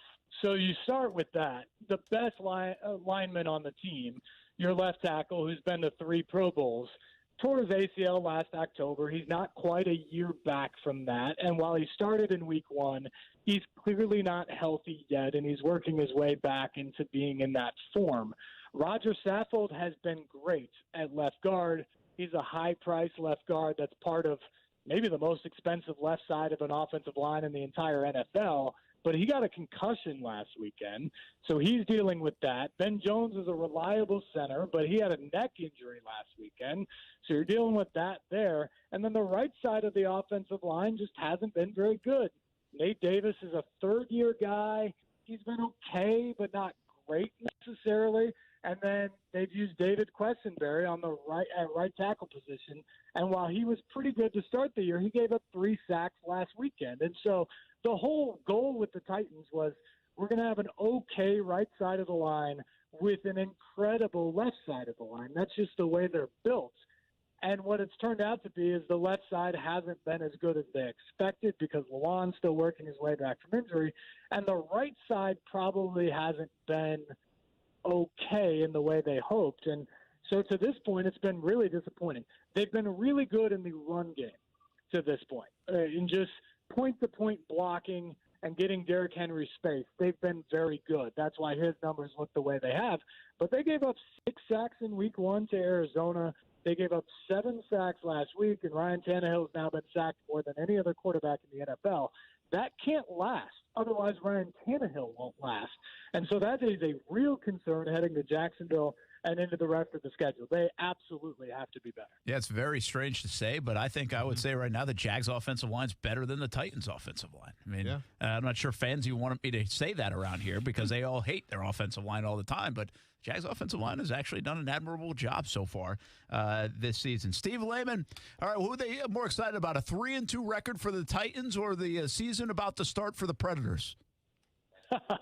I think most people around here probably at this point more excited about just getting back on track with the Titans because there are high expectations around here, Brent. So people expect this team to be good and to compete. The Predators team, they're probably a borderline playoff team this year. So exciting for the start of the season, but most people are putting their eggs in the basket of the Titans right now. All right, you'll be busy. And finally, we don't have to see you on a Thursday night. No Jags-Titans, so thankfully we have that. I know. Thank heavens for that. All right, man. Hey, we appreciate you jumping on. Have a good weekend, and we'll talk to you soon. All right, we'll see you soon. Austin, I can't wait to see your next outfit. Done, man. Thanks, man. That is Steve Lehman from News Channel 5 in Nashville, WTVF. He does a fantastic job. So that is just in, by the way. The injury report was huge for the Titans this week. And so no Aaron Brewer, no Jayon Brown, no Tommy Hudson, no Julio Jones, no Brett Kern, Taylor Lewan questionable. Who else we have? Denico Autry questionable. I think D Ford will be playing. Oh, no, I'm sorry. Bud Dupree. I'm sorry, Bud Dupree. I got that. Yeah. Yep. I was like, wait a minute. I didn't see Not him. D Ford. A.J. Brown is all set, so he's good to go. And about 12 other people are good to go that were on that list. Yeah. So anyway, listen, something to keep an eye on. I mean, there are trends that happen in an NFL season. Mm-hmm. When you give up a lot of sacks, that doesn't usually change. It doesn't. Like if you are known to give up sacks and your offensive line is porous against that, then that happens. Well, if they can slow down the run, I don't even say stop the run, slow down the run, and they force him to pass, can they affect the quarterback more than they have? Something to keep an eye on. I'll give you a trend that also doesn't change, and you should be very concerned about it in Jacksonville, and this is why your team isn't very good year after year, is they can't get enough takeaways. The Jags have 1 in a month. They have forced 1 turnover in a month. You cannot win in the NFL. You can't win at any level by doing that. And even though they played a clean game last week, they couldn't flip the script and force more turnovers. Imagine if the Jags just forced 1 turnover in that game. Yeah. Well, they might go up 2 scores again in the second half. For sure. Right? Yep. So I think those are trendy things. I think Tennessee Titans are going to give up sacks this year, and I think you could look up in 2 months, it's going to be the same, and they'll be amongst the leaders. And I think the Jags right now are just a team that probably isn't going to get a lot of turnovers. They might get 2 in a game or something like that. But if you look up 2 months, I guarantee you this is just a team that's not going to turn that stat around. I think that's just something they're not going to do this year. I mean, with Tennessee and their offensive line, I'm definitely concerned about it. Because if you have a solid running game, that helps your offensive line, obviously, in the passing game. Because now it puts defensive lines on their heels a little bit with play action and everything, because you have to respect the run game. We have probably the best running back right now in football in Derrick Henry. Yeah, they don't have excuses, right? So you got to respect that. Yeah, so there's not a lot of excuses going on, so it is surprising for Tennessee. By the way, one thing we're seeing on the feed, and we're going to get Captain Rick on here in a moment, but some comments on our YouTube feed says definitely need to get more pressure on opposing quarterbacks. No picks, Wingard, but yeah. Do they if they want a jump start on the turnovers, do you have to look into bringing Cisco into the game? This guy got a ton of picks. Yeah. Why isn't he playing yet? And listen, Wingard actually has played okay football. Like, he really has. Mm-hmm. But if you want somebody to spark you, it's a ball-hawking guy. I mean, sooner or later, are we going to see Andre Cisco? What happened to this guy? See, no, I think and I hope this is the case because why else wouldn't you play him? I think with Cisco, it's the ultimate boomer bust I think so play. too. And because I've heard yes, that. you can get turnovers, but also mentally, is he where he needs to be in the playbook right now? Is he confident in calling out the coverages and all that stuff? Because the last thing you want to see is A.J. Brown 90 yards out the gate because the safety couldn't come over the top. And I think that's a little bit of the book. And actually, I heard it was the book coming out in college on him too. And so but if that's what you drafted, then you said we'll deal with that. And so it's time to play him if this is a guy that can get some picks. All right, it's time to talk to Captain Rick. We're way late. Captain Rick, thanks for jumping in, man. Appreciate it. Happy Friday to you. Happy Friday to you too, Brent. Boy, I tell you what, it's been a little bit of a stormy afternoon. I know I'm glad I wasn't trying to come home through all that mess earlier today, but there's no sign of it now as we have low tide in the river, and it looks really, really good. In fact, probably a very good evening to be redfish fishing back in a kayak somewhere up in some of the creeks because the tide has gotten lower than I expected it to today. We've seen the last of these real flood tides, at least until we get a northeaster, as our full moon has passed. Now, the redfish fishing has gotten good, but it's gotten good back in the traditional places along the edges of creeks and back in the flats at low tide. Offshore today was really pretty good, and we're seeing signs of what may be the start of our fall trolling season. Captain Robert Johnson Jr. caught some really nice muttons today. Had some mangrove snapper to go with him, vermilions, some triggerfish. Their other boat, the original Jody Lynn, had a blackfin tuna while they were bottom fishing, and said they had a school of at least 4 wahoo come up. The biggest one being 80 pounds. They actually lost him at the gaff when he chafed off. So we're starting to see some pretty water with mahi and tuna and dolphin and wahoo back in the 21 fathom area, and that's really, really good news. Don't think there's going to be too much for the smaller boats offshore this weekend as it returns to being a little bit sloppy. But for closer to shore, it's going to be good. Probably a great week to hunt for flounder because next week is our last week of flounder fishing until December 1st. Captain Rick, thanks, man. Have a good show in the morning as well, 7 a.m. on ESPN 690. We appreciate you. Thank you so much. We'll be back on Monday with another fishing report brought to you by Workman's Quick Plumbing, SS Land. See you, boys. Thanks. Have a good one. That is Captain Rick. All right, you out of here, man. You got how the Brewers doing? We scoreless against Atlanta. Scoreless still. You don't have a lot of fans around here. A lot of Braves fans here, of course. I know. Well, y'all can deal with it. Go Brewers. Yeah. I mean, what do you want me to tell you, Brent? So, all right. Well, are you going Sunday to the game? Yeah, I'll see you there. All right. Yeah, I'll see you there. All right. Good deal. Hopefully I get something in the mail. Waiting for a pass? Yeah, waiting for a pass. But yeah. Let me know if you need help. Thank you, man. I appreciate it. I got connections. Yeah. I'll see you there. All right. You know, I should talk about this. Next week, if we don't see Andre Cisco playing, let's talk more about that. Okay. Well, I mean, hopefully that's what we do talk about, not more pressing matters. That's true. Yeah. You want to talk about next high school football? Yeah, you have a very good night. I'll have a great night. Go get the Grim Reaper ready to go in a few weeks. I will. Hey, you enjoyed Zach Brown Band. Thank you very much. Shout out to colder weather. Appreciate it. We'll be back. Action Sports Jax on ESPN 690. Hang on, Sully. We'll get some high school talk in a moment.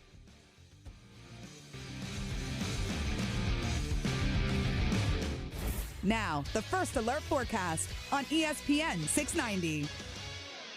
Very warm and humid today. A mix of sun and clouds giving way to heavy afternoon and evening showers and thunderstorms. Keep an eye to the sky and keep the umbrella handy with highs in the mid-80s, dropping into the upper 60s tonight. Partly sunny, a little bit breezy for your Saturday. A few widely scattered showers developing, but plenty of dry hours and highs in the low to mid-80s. From the Action News Jax First Alert Weather Center, I'm Chief Meteorologist Mike Burrish. Join me today beginning at 5 p.m. on CBS 47 and Fox 30 Action News Jax. The Weather Center is brought to you by Beard's Diamonds. Don't miss Beard's BOGO Wedding Band Sale happening now through October 24th. I love football and I love chicken wings. Hey, everybody, this is Brent Mortno. We are a lot alike, right? You love football and you love wings. Let's win the week with Extreme Wings Sports Grill. 4 locations in Jacksonville, Atlantic Boulevard, Ocean Way, 210 in St. Johns County, and the new location on Roosevelt Boulevard near NAS Jax, serving up the freshest, never frozen, world-famous extreme hot wings to Jacksonville since 1999. We like football. We like wings. We love a good deal. To celebrate the grand opening of the Extreme Wings Roosevelt location, Jackson. Get 6 wings, french fries, and a drink for just $12.99 at the Roosevelt location. 6 wings, french fries, and a drink, just $12.99. Active military gets special discounts: jalapeno ranch, Caribbean jerk, spicy blue cheese, lemon pepper. So many flavors to choose from. And, of course, they can make them extreme if you want. Plenty of space at Extreme Wing Sports Grill locations. If you're looking for a place for the entire team, try Extreme Wing Sports Grill. I love it. You'll love it. 4 locations in Jacksonville, including Roosevelt Boulevard near NAS Jax. The Center for Health and Sports Medicine delivers an individualized 360-degree approach to your health, providing a whole-person approach to primary care and sports medicine. With primary care and sports medicine physicians, mental health counselors, the Sports Performance Lab, and 24/7 on-site state-of-the-art wellness center, all under one roof, they'll work to maximize your health by creating a foundational focus on physical, mental, spiritual, and emotional well-being. The MD VIP program provides even more benefits, like appointment guarantees and after-hour care. Learn more at jacksfamilysportsmed.com. It's that time of year again, and all eyes are now turning to football as teams are back on the gridiron. BetOnline.net is your #1 spot for all the pro and college football odds and news this season. Get all the updated info on players, teams, and odds to help you with your new football contests, leagues, and new survivor pools. BetOnline.net is the fastest and easiest way to check in on all your favorite sports: pro sports, MMA, championship boxing, golf, horse racing. They have it all. Bring the game home with BetOnline.net, where the game starts.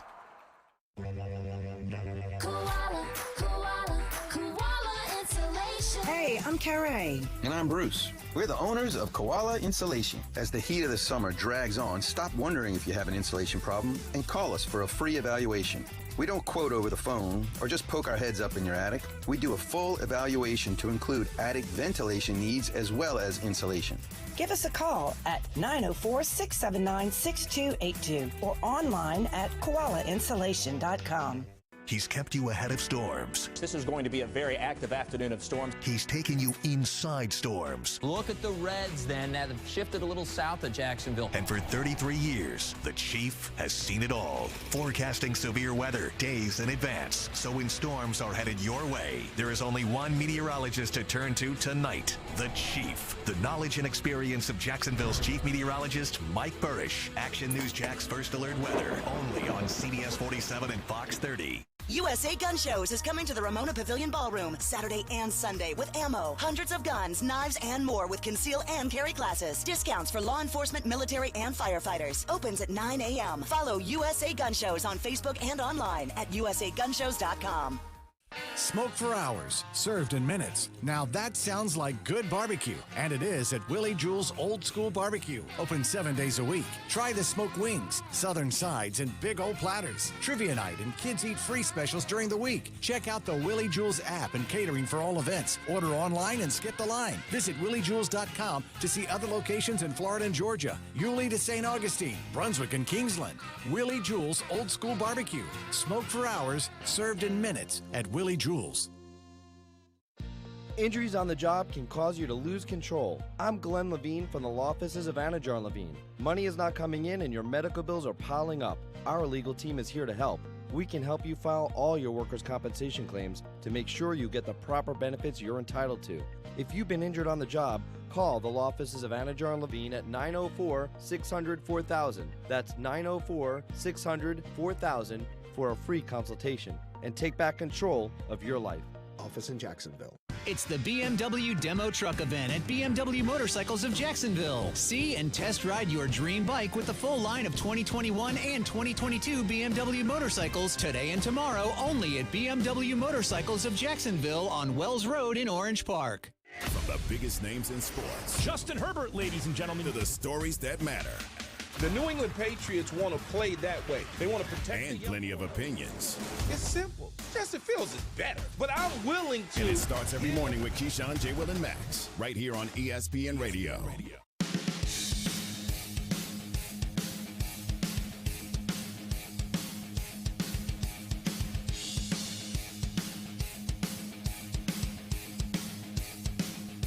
Yeah, it's obviously Marvin LaVisca, and then you got Agnew's earned more time. You know, he was a guy that was a corner from a small school, and Bev talked us into saying, hey, this guy's got some stuff, and we're glad we got him. And then you got Treadwell, that could be possibly elevated, and then you got Tyron. And Tyron is a guy that very talented, You just got to detail something. Once the detail gets underlined, I believe in his skill set's ridiculous.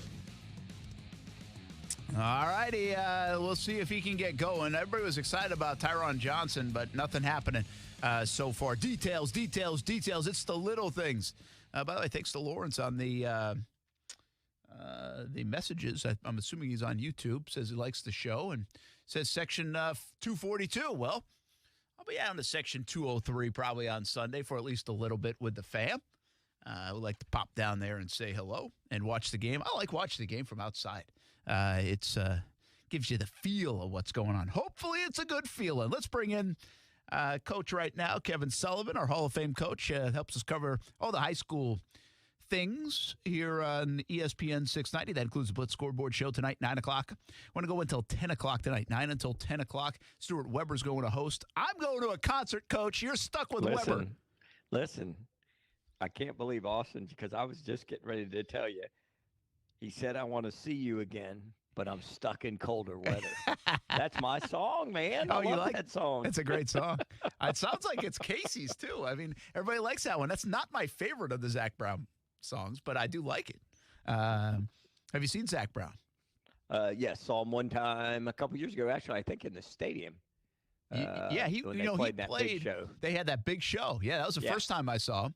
And then I've seen him up in Atlanta at the baseball stadium. I didn't like, not that I didn't like the performance. I just didn't like the venue. Right. They turned like the baseball field into, I didn't like that much. Maybe it was just I didn't like our seats.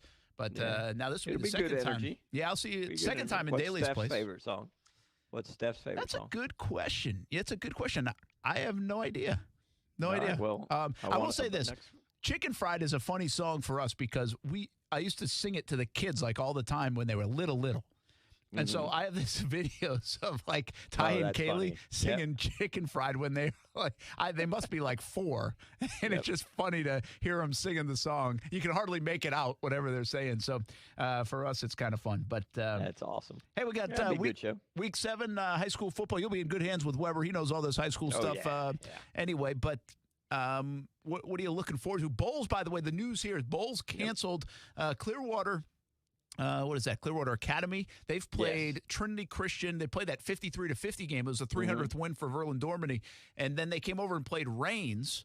And they were supposed to come over and play Bowls, but because of the weather, I don't think they wanted to make the trip. They canceled. That's actually the second cancellation for Bowls this week because they originally were scheduled to play, I think, up in Georgia or Alabama. And they couldn't play that game. So, here we are. Bowls has an off week instead. Yeah, I mean, you can't blame CAI for not wanting to come over again, and you just can't blame them. And so the way the weather is and everything, but they play on turf, so it's not like unless it's lightning, they're going to get rained out. But they might have been tired of coming over here about every week. They wanted to get over here. They want to get over here and get in our districts and get in the Gateway Conference over here.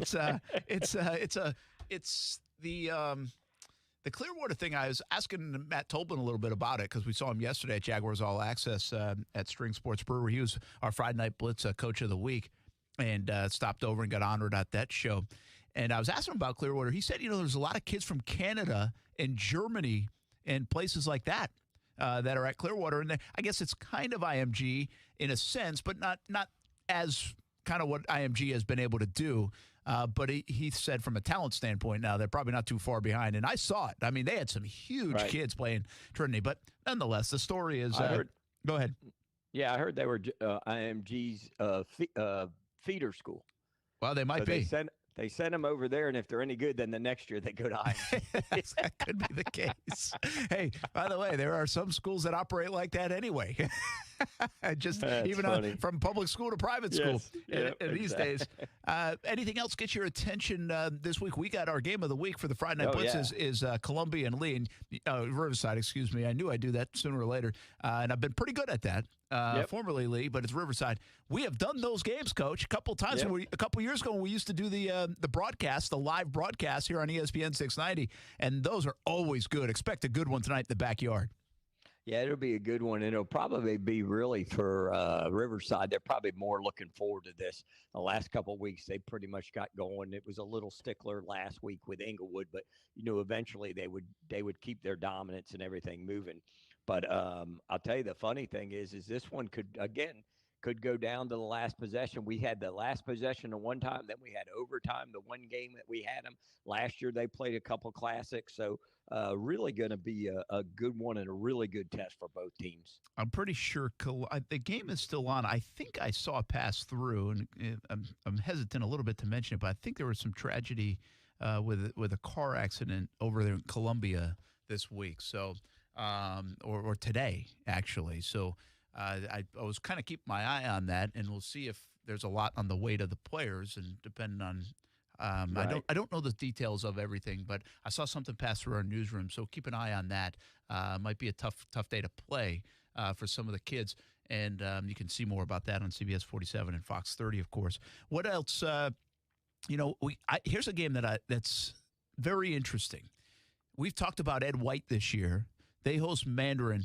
Mandarin is not Mandarin that won a state championship. Right. They're not bad.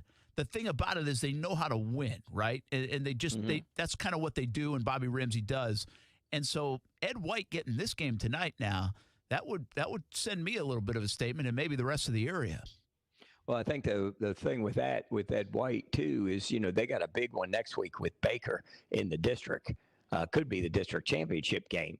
And, Mandarin went to Baker County and beat them. So that probably got those kids' attention a little bit. And Mandarin's good enough coaching-wise and everything. They can cause you issue if your kids aren't ready to play. And that's the thing that you worry about in a game like this, especially with the big one looming next week for Ed White going at Baker County. So that's what I would worry about too. And the other one that's an interesting one tonight. Who would have thought we would have talked about Episcopal 4-1 and Middleburg 4-1 playing tonight? Yeah, that's pretty good one too. I think no districts or anything like that, but just will be an interesting game going down. Well, it's cool stories. You obviously coached for a long time, Hall of Fame coach here in the state of Florida. Jackson, Ed White, and Atlantic Coast here locally. Did you find that, like we talk about it in college a lot, we don't talk about it in the NFL, but did you find that even high school kids would maybe look ahead and let's just say a Creekside, for example. They got Bartram coming up in a little bit. That's going to be a huge game in 8A. It's already a big game whether teams aren't good, but both of them are good. Like, are you concerned as that game gets closer that they might be almost looking ahead at that big game, not overlooking an opponent necessarily, but almost kind of having their eyes ahead on that one rather than the task at hand? Do you experience that in high school? Yes, you do, because, especially now, everybody talks about, Bartram in 2 weeks.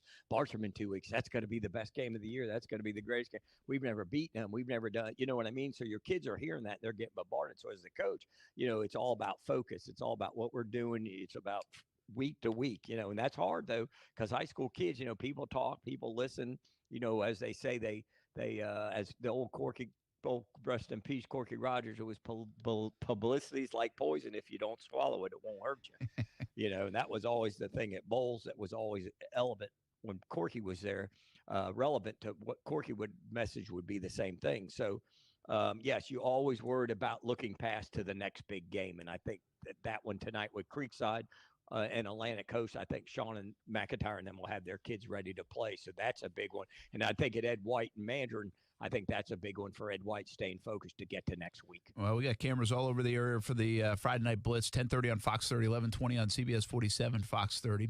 Then before that, though, 9 o'clock until 10 o'clock, Casey and Coach Sullivan and Stuart Weber tonight will bring you the Blitz Scoreboard Show. We'll give you live action again. I always tell folks, if you haven't seen it, I think we're the only people in the country doing it like this. So if you haven't checked it out on YouTube, Facebook, Twitter, Twitch, do that. If you have to listen in your car, you can do that too. We'll give you analysis, scores, reaction from around the area right here on ESPN 690. But if you can get to one of those social platforms, we'll show you live action as it's happening. In the last 4 weeks, Coach, we've had some really good finishes live, haven't we? Yeah, we've been fortunate, Like I said, you guys and you guys on your crew out there getting the cameras have been really, really good games the last couple of weeks we've got to watch. We'll bring it to them. One last question, and I'll let you go. And by the way, a lot of our Blitz Scoreboard and high school coverage brought to you by Baker Sports and University of North Florida Ospreys. Can you tell right now what teams might compete at the state level, like have a real chance to win a state championship? I mean, has Bowles proven enough to you right now that you're like, okay, they are definitely going to be in that Final Four or have a chance to be in that championship game? Is Bartram still on that pace? Is Creekside there yet, or are they just off to a good start? Like, do you have a feel for some of the teams that, like, hey, keep an eye on this all the way into early December? Yeah, so the thing with Bartram and Creekside is, okay, so they'll play in 2 weeks. Creekside wins. Well, they may play week 2 of the playoffs again. Yeah. You know what I mean? Yeah. So they have to go through each other. Bowles, I think, has got a pretty good shot. They'll probably get Cocoa in the semis from what I've looked at a little bit ahead. Trinity, I think, has got a really good shot. I think Hilliard's got a chance to really do something, too. They've done a tremendous job. Big win last night for them, beating Providence last night on the road.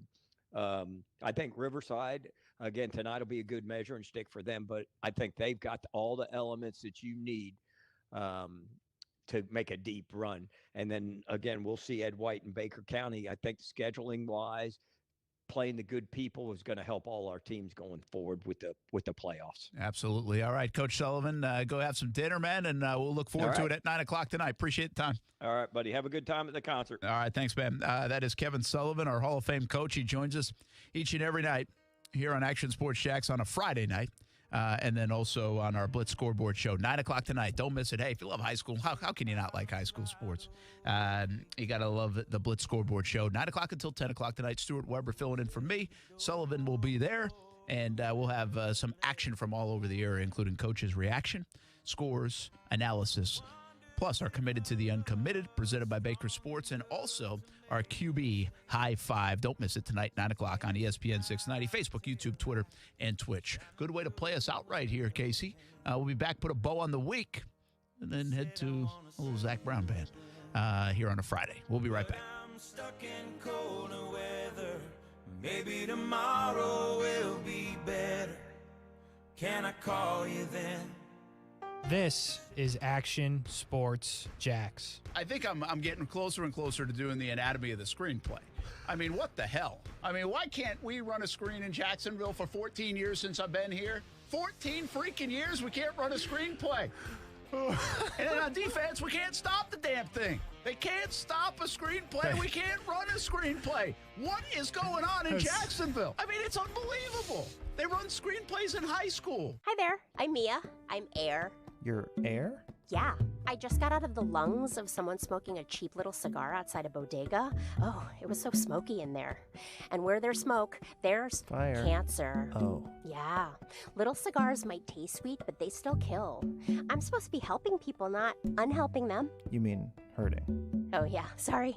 I'm a bit of an airhead. Little cigars are just as dangerous as regular cigarettes. Find out how to quit today at tobaccofreeflorida.com. Temperatures keep climbing, and hotter weather means your body needs more water. Stay hydrated. CGC Water Treatment wants to make sure the water you and your family drink is cleaner, healthier, and tastes great. It starts with the Connecticut system, proudly made in America and installed by the pros CGC Water. Not sure about your water? Call CGC. They'll analyze your water for free. I haven't had to worry about my water since I got mine installed because Connecticut systems remove up to 99% of the contaminants. If you're not filtering your water, you are the filter. Connecticut makes the world's most efficient softeners, non-electric twin tanks that use less salt and water during regeneration. Save up to $500 on select softener and RO systems this month. Financing available with approved credit. Call CGC Water at 904-552-1242. Call and ask about Conway Club, the new service program that will save you money on salt, filters, delivery, parts, and labor. Tell them Brent sent you and find out all the details and all the great ways you can save. Call 904-552-1242 or visit cgcwater.com, your local independent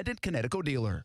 So, have you noticed when you watch the news that lots of crimes are recorded on cameras, especially ding-dong doorbells? Well, that's because they don't have proper security systems with them. Cameras are very sophisticated today and have multiple options. That's why you should deal with the experts at SafeTouch Security. When combined with a SafeTouch security system, the possibilities are endless. And when the SafeTouch experts install your cameras, they're virtually hack-resistant. And SafeTouch never shares your internet or personal information. So for the latest info on NVR cameras, digital cameras, or cameras with cloud storage, SafeTouch can help you choose the cameras that are right for you and your family. And even the best camera needs a SafeTouch security system. Don't give the bad guys a doorway to invade your home and family. Call Safe Touch today and see the many options available to your home and business. You'll be surprised how affordable a new Safe Touch integrated system can be. Call now while we still have our most popular options available, or go to safetouch.com. State license number EF0000233. Men, do you feel embarrassed in the bedroom because of ED or PE? Prime Men's Medical Center has the solution. I'm Dr. Brown. 98% of patients experience a positive result from the treatment in just 10 minutes after just one office visit. Men are lasting 30, 60, 90 minutes or longer, and it's affordable. Call Prime Men's Medical Center at 904-664-8217. See results on your first visit guaranteed or pay nothing. Call 904-664-8217. Is your home not feeling very new anymore? Sick of that pink bathroom tile, popcorn ceilings, a stove older than you are? Whether it's repairs or reno, finance it smart with a Honeydew HELOC from 1-to-1 Financial, Jacksonville's hometown credit union, where you can borrow up to 90% of your home's appraised value. You've got good taste, but your block counters ain't cheap. So get to work and open a Honeydew HELOC with 1-to-1 Financial. When you do, we'll send you a free handyman tool set to get started. Apply online at 121fcu.org. Federally insured by NCUA. Transmission problems? Call Action Transmission Specialists on Merrill Road, where you get the work done right the first time by the experts. I'm Robin Sidbury, the owner. Our techs can service all makes and models, and we provide a nationwide warranty, so you have the peace of mind knowing we solve your transmission troubles fairly and honestly and guaranteed nationwide. Call us at Action Transmission Specialist on Merrill Road, where quality counts. Get traction. Call Action at 744-0755. Many of us have been fortunate to have someone along the way take an interest in our career or another aspect of our life. To a small business owner, it is important to have an objective voice to provide advice or guidance to help identify customers, answer a legal question, or review finances. As the nation's premier organization supporting small businesses, SCORE is always looking for people willing to offer their time and expertise to mentor current or aspiring entrepreneurs. If you're interested in joining our team, go to the volunteer tab at jacksonville.score.org and start sharing your knowledge today. The Jags are back at home this week, and you know what that means. ESPN 690 Game Day Live from the Duval House is back. Join us Sunday morning from 9 a.m. to 11 a.m., getting you set for the Titans and the Jags. All right, welcome back. By the way, we had UNF Ospreys athletic director Nick Morrow on the show earlier today, 4 o'clock. If you missed it, Action Sports Jacks on ESPN 690 podcast. Subscribe to it and subscribe on YouTube as well. We know we got some of you watching and listening there. Swoop minute, by the way, for the Ospreys men's cross country coming off one of its biggest performances in program history. Men's golf's Nick Gabrielczyk met Phil Mickelson to receive his Phil Mickelson Award recognition at the Furyk and Friends event the other day, so that was pretty cool. And UNF volleyball plays in round 1 of the River City Rumble against JU. Some of the highlights: UNF volleyball, by the way, 15-2, 4-1 in the A-Sun. Going up against Jacksonville Saturday night, so that should be really good. Nick mentioned soccer as well, women's soccer. 6th straight week in women's soccer is ranked in the United Coaches South Region rankings. They have been very good. Tennis, number 33 doubles duo, Anna Paula Malelo and Kit Galuher defeated LSU's doubles pair in the first round of the ITA All-American Championships.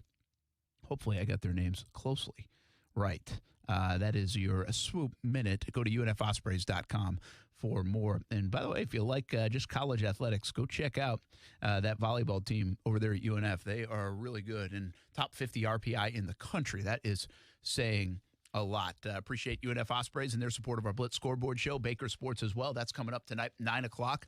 And appreciate these guys for helping me out tonight so I can go hang out with Steph and watch a little Zach Brown band tonight. I'm not looking at the set list.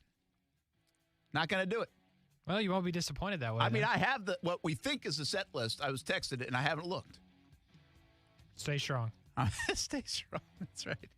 That's what we're doing. All right. Busy weekend ahead. We got the Blitz scoreboard show. We got Friday Night Blitz on TV. We have SEC tonight, tomorrow at 7. We have Action Sports Jacks primetime, 10:30 on Fox 30, 11:30 on CBS 47 Saturday. And then Sunday, join us for at the Duval House It's called ESPN 690 Game Day Live, 9 a.m. until 11 a.m. It's our newest show here on ESPN 690. Every home game for the Jags, we will be out there. We'll have some giveaways. Stop on by the Duval House at the foot of the Hart Bridge with Phillips and Hunt and Folio 2.0. And we'll talk some Jags until 11 o'clock. And then full TV coverage of the Jags on Sunday. Oh, it's a big game, it feels like, against the Titans. How will the Jags play after a tumultuous week? We are soon to find out. Have a great weekend, everybody. Thanks for listening to ESPN 690.